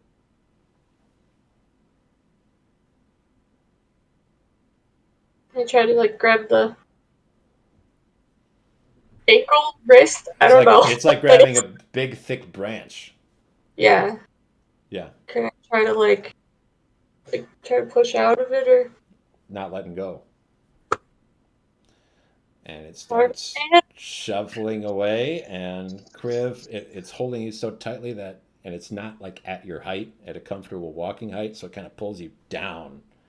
And you're kind of like on your hands and knees trying not to get dragged on the floor. I attack the hoof. Okay, Iverson, make an attack roll.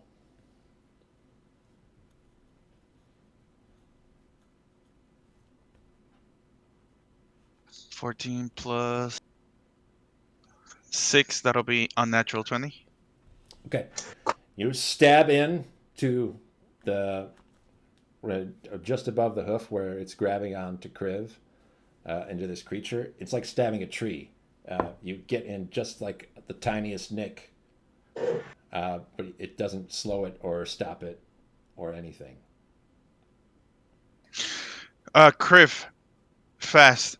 Get your fire and lit it on fire if you can. And I try to stab it again, like continuously stabbing it. It's like stabbing into a log. I I have nothing that I can see around me. It's all still pitch black. Black. You think if you chase it, you might trip. And as If you I look take around, you're looking around for stuff, right? I understand anything. If there's anything that you could do to be able to do something.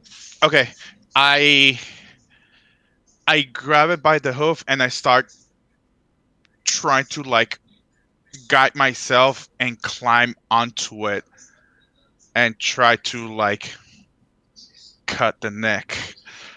I was saying make a wisdom saving throw. Oh shit! This is not good. Oh no, my wisdom is +4. Okay, don't fail me. 17 plus 4, 21.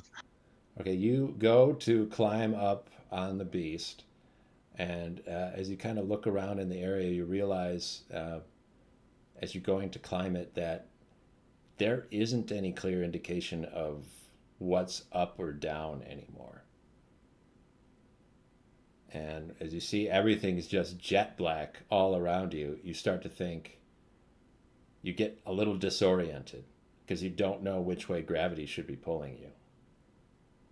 And you start to climb like you're going to hoist yourself up, but then you start thinking, am I hoisting myself up or am I pulling myself down? Jesus. Okay.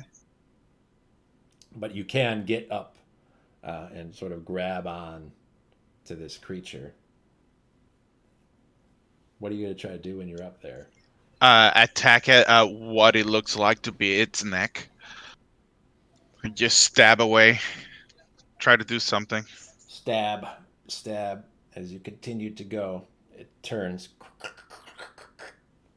creaking wood as its head turns to face you. Its head's not looking in the direction that it's going in. Can I see its eyes? Yeah. I will grab one of the daggers, the dagger that Criff gave me, and I'm going to throw it at him at one of the eyes. Throw it at his eye, make an attack roll.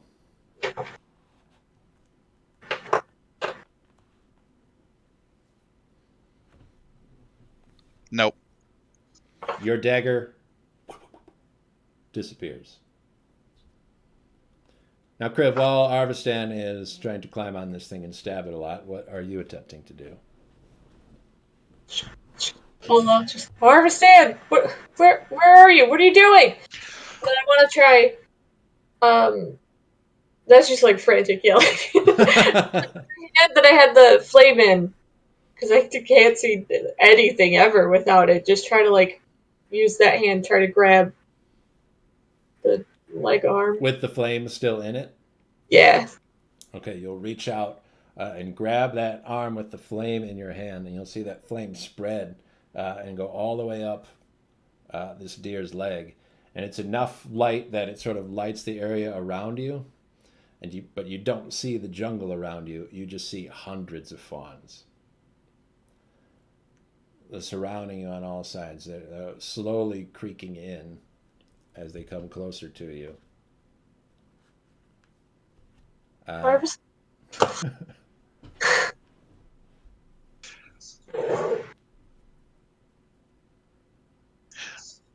Do I see all of this as well? You'll start seeing it, yeah. You'll start feeling that heat from the fire because you're on top of this thing as it's starting to be engulfed in flame. Yeah. Can I make a bow attack and hit it on the eye? If it's still looking at me. Since you're on top of it, you'll have to be at disadvantage since it's very close to you. Okay. I am not gonna do sharpshooter because I want to actually hit this thing. Sure. So that'll be a 10 plus 9, 19 to hit. That was at disadvantage. That's your lower roll. Oh shit, no, my bad. That'll be a 13 plus 9. Okay, so the 19 to hit. Yeah. You fire the shot. It hits the eye. It's made out of wood as well. Fuck. Okay. I want to call out. Do If I still have left, just want to call out like real big. Who are you? What do you want? Do I see any weak spots on this?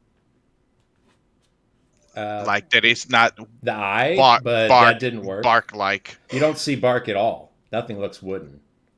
Okay. It's just a deer. Spots, but they don't really strike you as a weakness. I'll try to get back again to where Crib is, and You just make a dexterity saving throw to stay on top of this thing. okay.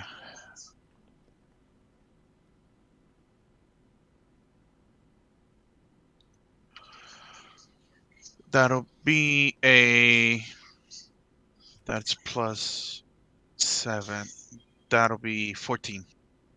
Okay.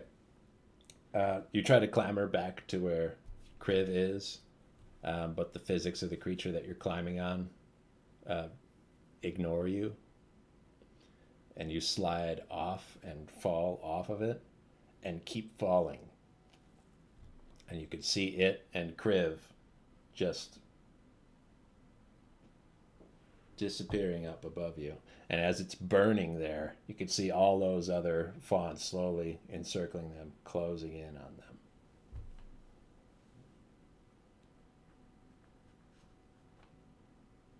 And you'll hear a voice, Arvistan, that will say, "You can save them."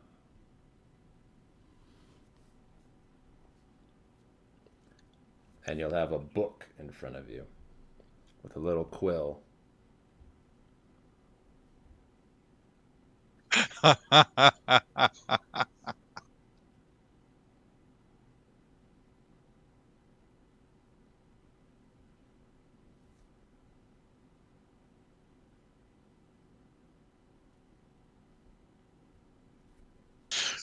Who are you? What is this? I can help you. Write your name. If you don't show yourself, I can't trust you.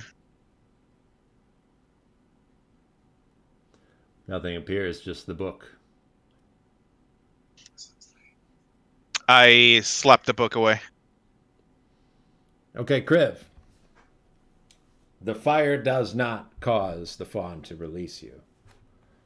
It keeps its grip, but you can see it start to like tangle and crackle as it's holding on to you, and it splinters in places. You can see joints that shouldn't be there just suddenly articulate, and you see legs snap. It doesn't look like they're breaking off or anything. It just looks like a new knee shows up, or a new part of the spine exists, and then suddenly the torso is bent in a different way. And as they get closer, you can see all of these other fawn, and they're all moving disjointedly. Every one of them has something wrong about it. Did I see Arvisan? You don't see him anymore. You might have seen him fall off, but you didn't see him continue to fall away or anything. He just fell and was gone because you have the light source.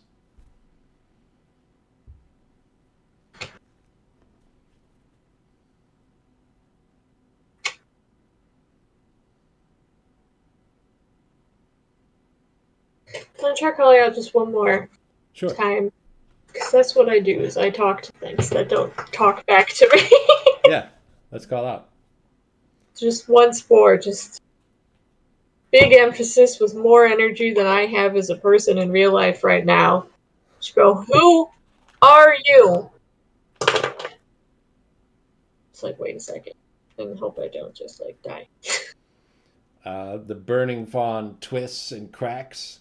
You could see its face that was turned away from you splinters over, and sort of just breaks its own back to curve back over and look at you again. The flames are already wicking away at it, but the flames that are burning off of its head are white. And this little baby deer looks at you and says, "I am your savior." Does it feel like it right now?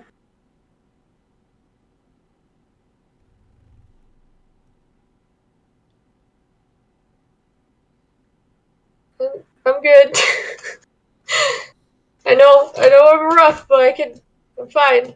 I have friends that'll help save me if I need saving. Whatever you want can be yours. Would you let me go? It picks you up and drops you.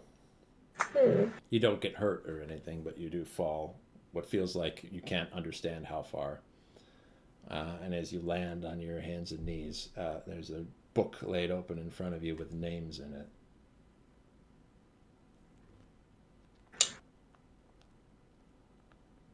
presumably see the same names? Because I know I met at least one of them. You'll see Peakred for sure.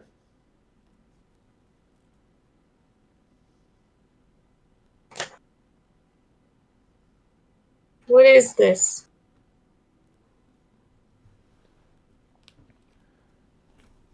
All you desire.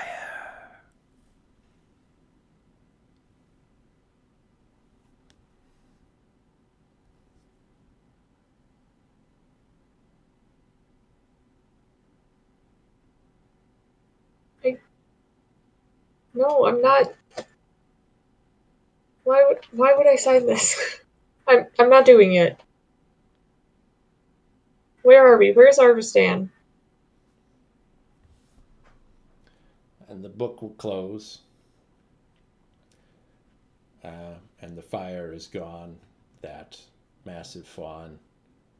You can't see anymore. You just hear the creaking branches and the splintering wood get louder all around you. Until you hear one loud snap right next to your head.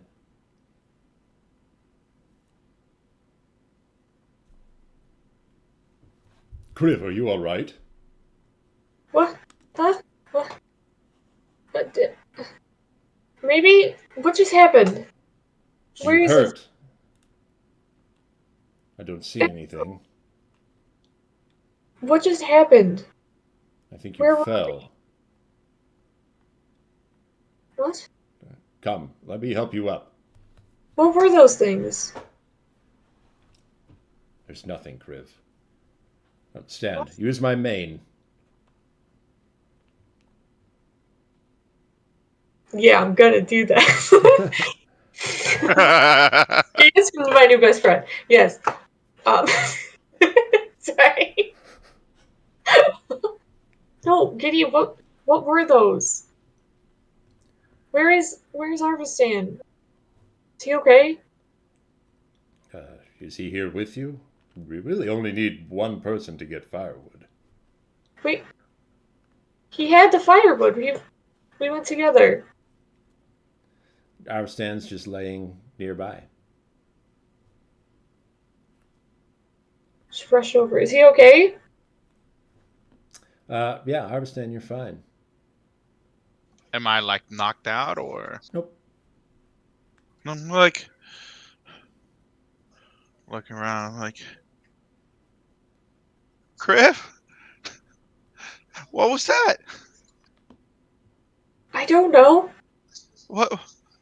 Everything just turned black all of a sudden, and you were being dragged by some weird giant stuff. Yeah. So you saw the same thing as I did, right? I'm not going crazy, right? Where's Hajate? And Ravi?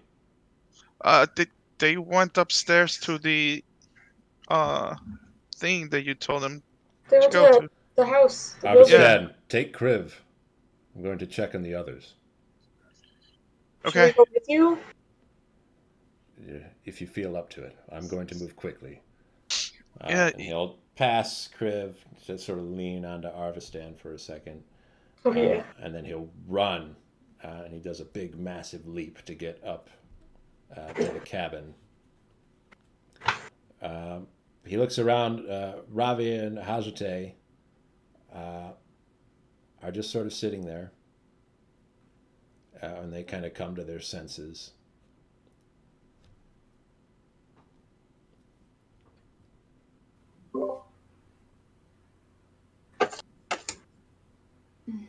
Are you all right? I found Kriv collapsed in the jungle. I think you should have sent someone else out for firewood. What? Collapsed. Why would they have collapsed? They were fine. I can't say for certain, but sleeping for 3 days can cause someone to be weakened a bit. Perhaps Kriv needed more rest. I'm gonna look for the book. There's no book.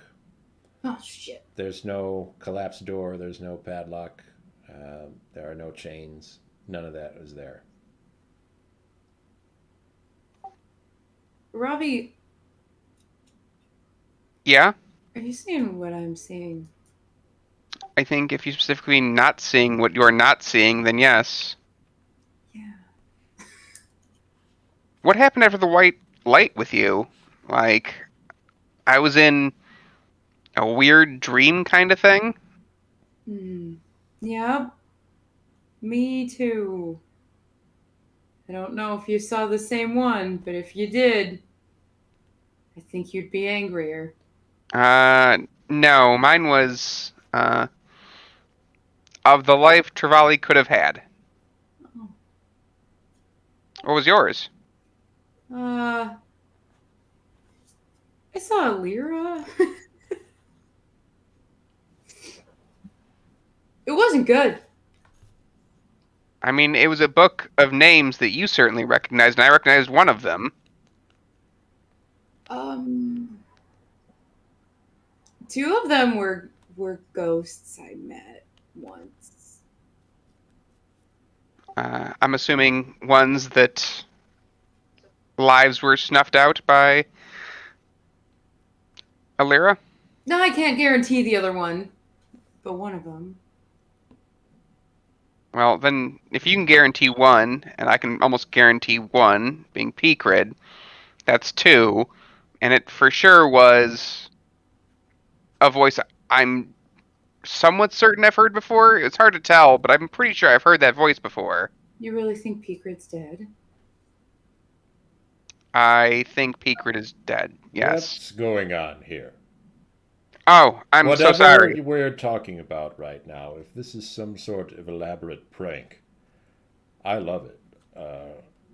I haven't played around like this in a long time. It's been a while since I've been around a campfire with spooky stories. I'm hearing a lot about ghosts and death, but I think I need more context to really immerse myself in the story. um, Gideon, I can speak with ghosts. Sure, I've seen stranger things. Um, Ravi, can you speak with ghosts also? I can see ghosts, I cannot speak with them. And one of you can smell ghosts, I'm sure. Maybe Arvistad. yeah, I yeah. mean, maybe. Um, Who can hear them?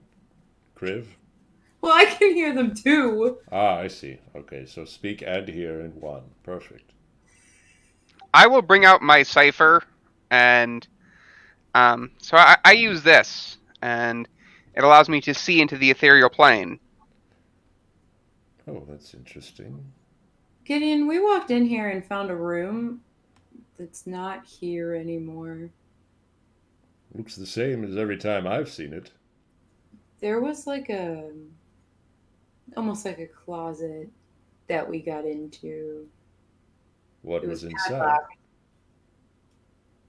A book, with names that at least two of them we know are dead people. And one of them I have known for a good part of my life. She has unfortunately probably been slain recently.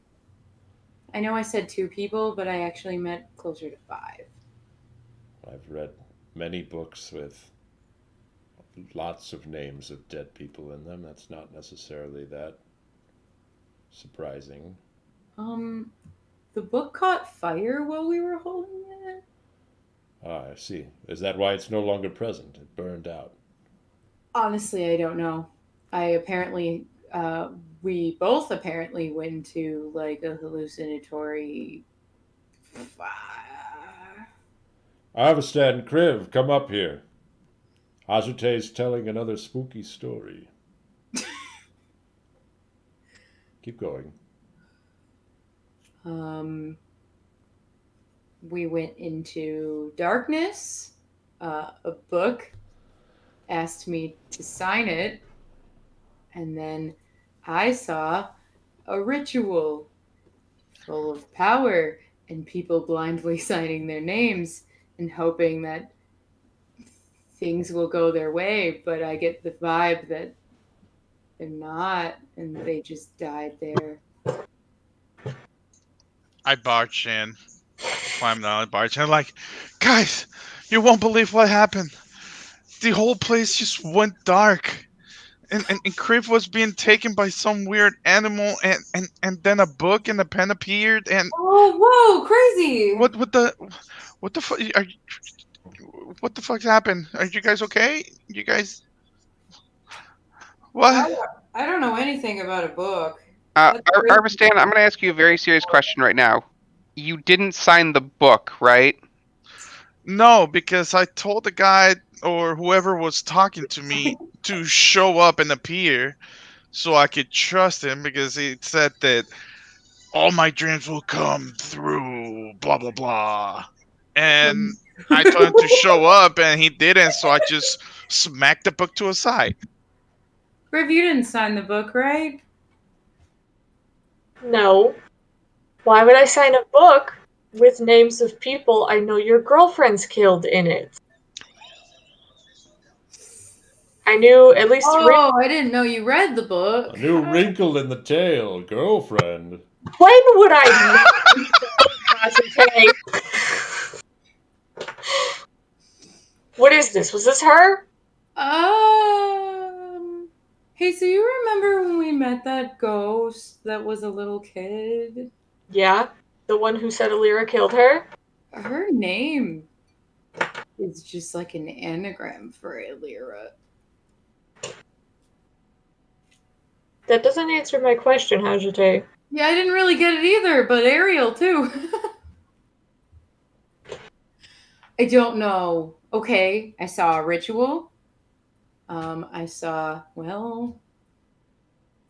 I felt myself convince a child to sign a book. And then I saw Ariel sign the book.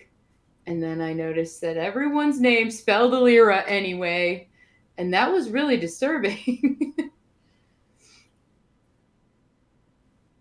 I think they did a ritual together.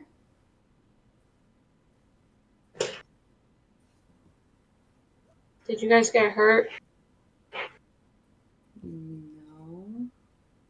Did you? Do I feel like any residual from like shoulder pain or anything? Psychological, maybe, but not anything. I mean, sometimes stuff gets psychological and it's really hard to differentiate it from anything physical. So you're not certain, but there's nothing visible. I felt pain. I don't know.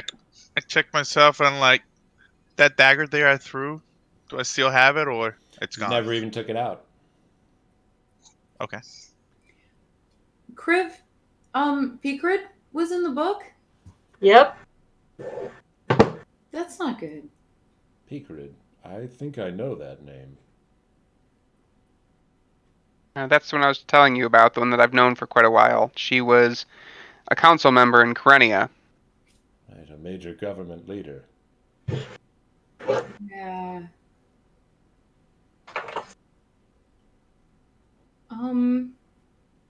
Gideon? Could you do us a favor? Anything. Could you not spread any of this information around, at least for now? I'll be 100% honest with you, Hajite. I'm not sure I've quite gathered all of it anyway. All seem to be telling different stories. The only thing that all this story has in common is that creepy book. We have some suspicion to believe that Picrid's been killed and replaced. I should hope that she'd be replaced if she was deceased. Do need someone in charge. What was her function? She was head of the temple district, and by replaced, we don't mean a line of succession. We mean a doppelganger is pretending to be her. I see. No one knows she's dead as far as we know. But we were pretty sure, for a while now, right, Hajite? We tried to find her. We didn't find her. How many times did I ask Alira, where is Peekrid? Is she okay? What did you do with Peekrid? And you were like, don't worry about it. It's fine. You know, you guys had the wherewithal to not sign the book. You got to sign it yourself, from what I gather.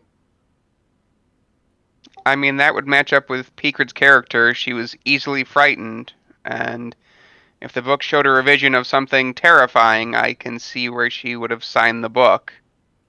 Did you see something that would make you want to sign it? In a different life, yeah, actually. If I don't think I recognize the voice, and I didn't recognize the names and kind of put the whole thing together.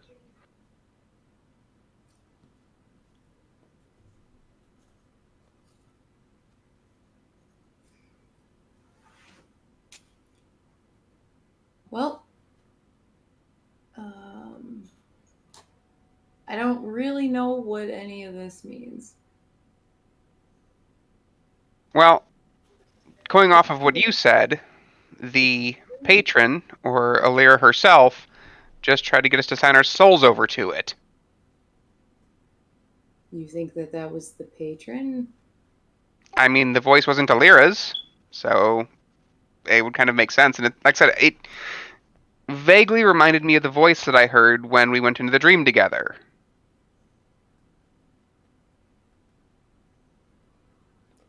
Now there's a dream? I gotta say, next time you tell this story, it's good, don't get me wrong. Just try to trim some of the fat there, because some of these things don't really line up. It could be a little more efficient. Gideon, I hate to break it to you, this isn't a story. We aren't telling you a work of fiction. This is dark magic, with the lives of real people who are for real, not really with us anymore. Assumedly murdered. And this evil has followed you here? Apparently. I didn't expect it. From now on, I don't leave your side. Okay. House? I wouldn't want something to happen to you. Something already has, and I wasn't here to stop it. Oh no! It's happened again.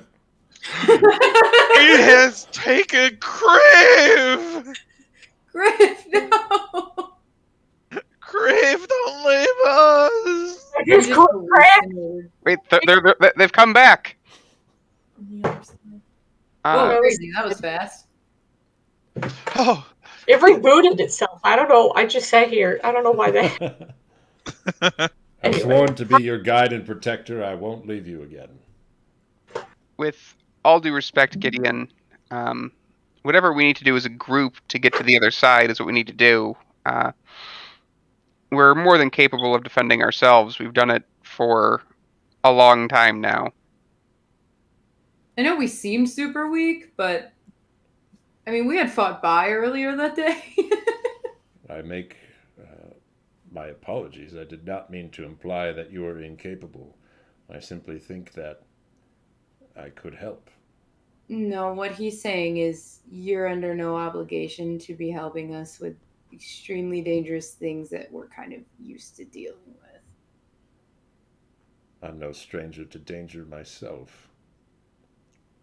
Don't count me out so easily. You may have found me a prisoner, but you won't find me one again.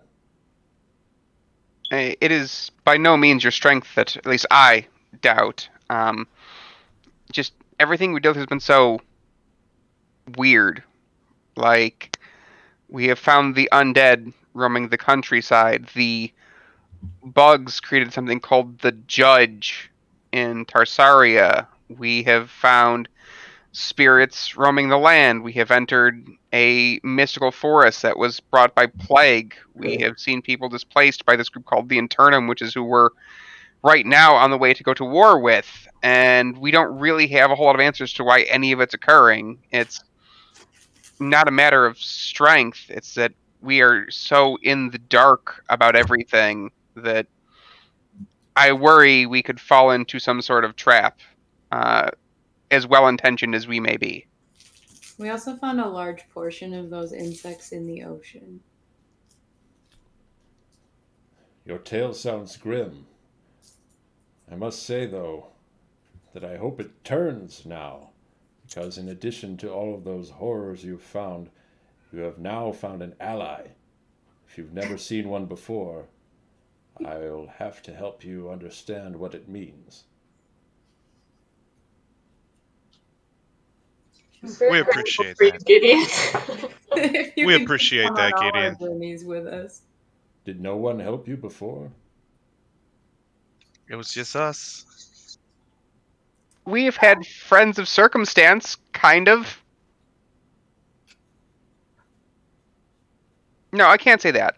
We have had true people help us, but unfortunately, most of them have been short-lived, or their power not enough to do anything. We've been fortunate to meet many kind souls, some of whom have probably given their lives to help us, but what we're facing is way beyond us, and even us, and I will motion to him as well, I am afraid. Well, then we should face what we can.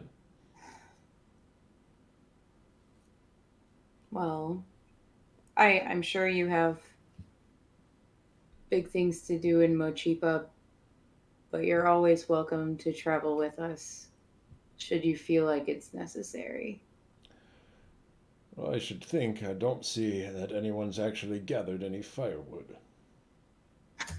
Did We did, and then all this crazy thing happened, and we were in the ground once we woke up. So Did you guys really say you were attacked by a deer? Really? it was a weird giant one. Yes. A weird deer.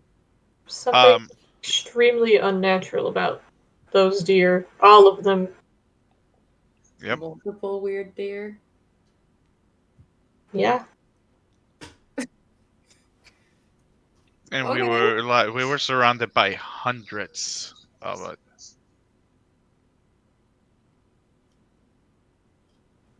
Tonight I'll keep first watch. Stay in the building. Should be high enough and enclosed enough to protect us from some of the less magical dangers that we might find here. Tajite, you need to stop laughing right now. You invited this. I didn't invite anything. What was all that Alira said about part of her being with you, protecting you, or whatever? Yeah, I didn't feel like a protection. That does not feel like a coincidence. I don't know. As far as what we saw, it looked like we were breaking into a very, very old room with a padlock on it. I don't think anyone expected us to get in. You know it's bad, though, right? Whatever this is.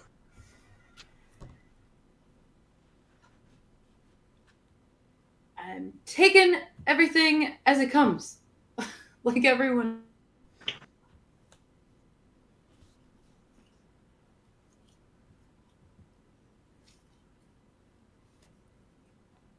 It's important to me that at some point you understand this is bad. Yeah, we're all taking all this nonsense as it comes, but we don't invite it with us.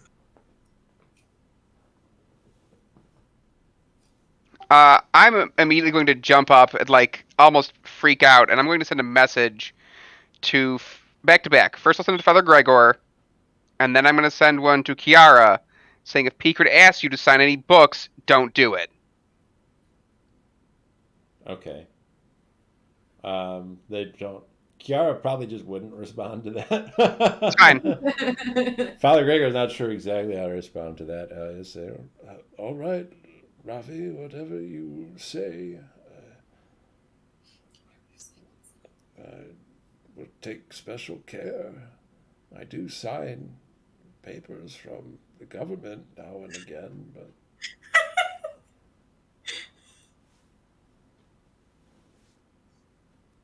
It's fine. I had to let them both know right now.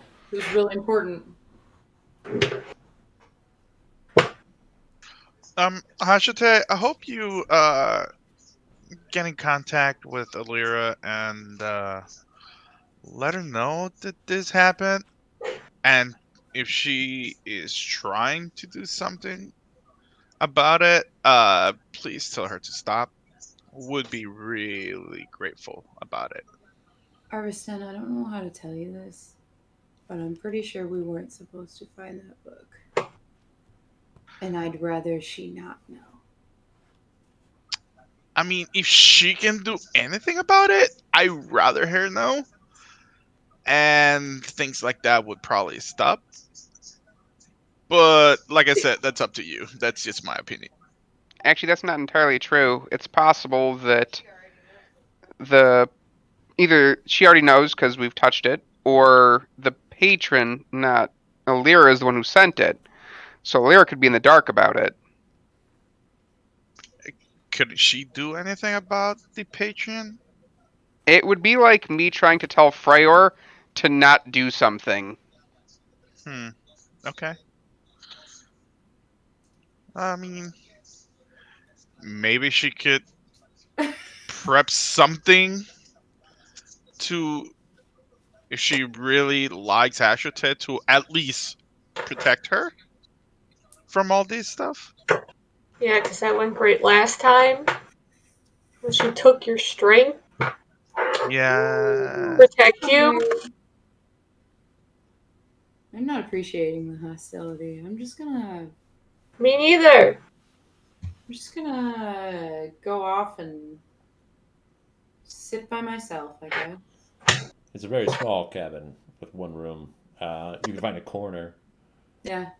just sort of look away from everybody if you'd like. When is it going to be enough, Ajay?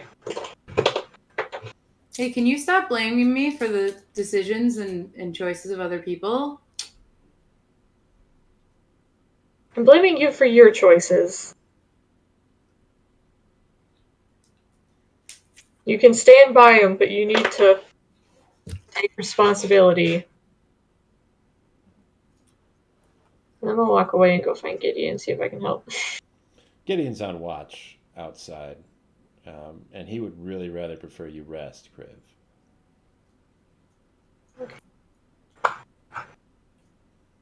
I'll try. In the opposite corner from where Ajite is.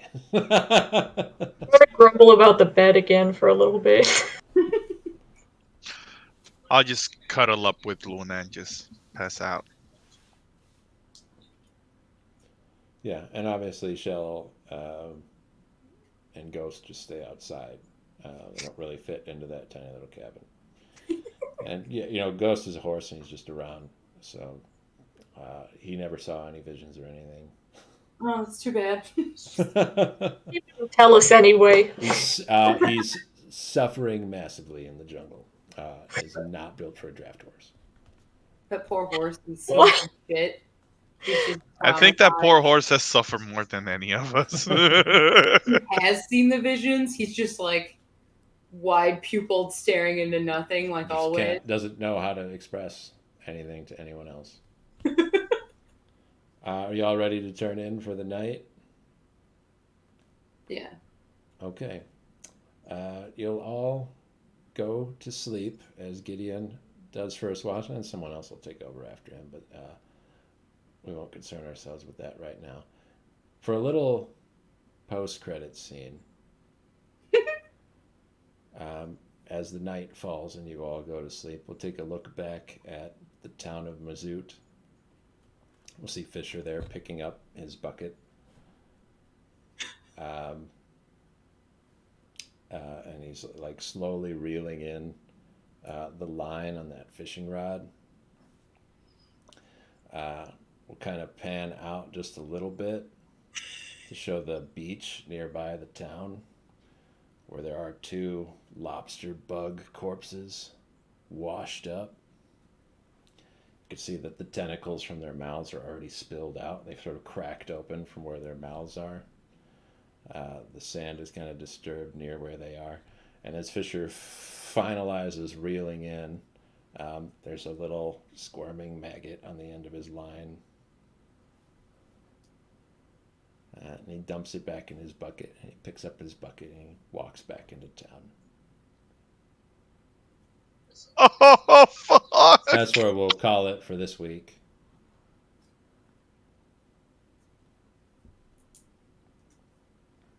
That's our quote-unquote Halloween special. If it wasn't scary, I hope it was at least a little icky.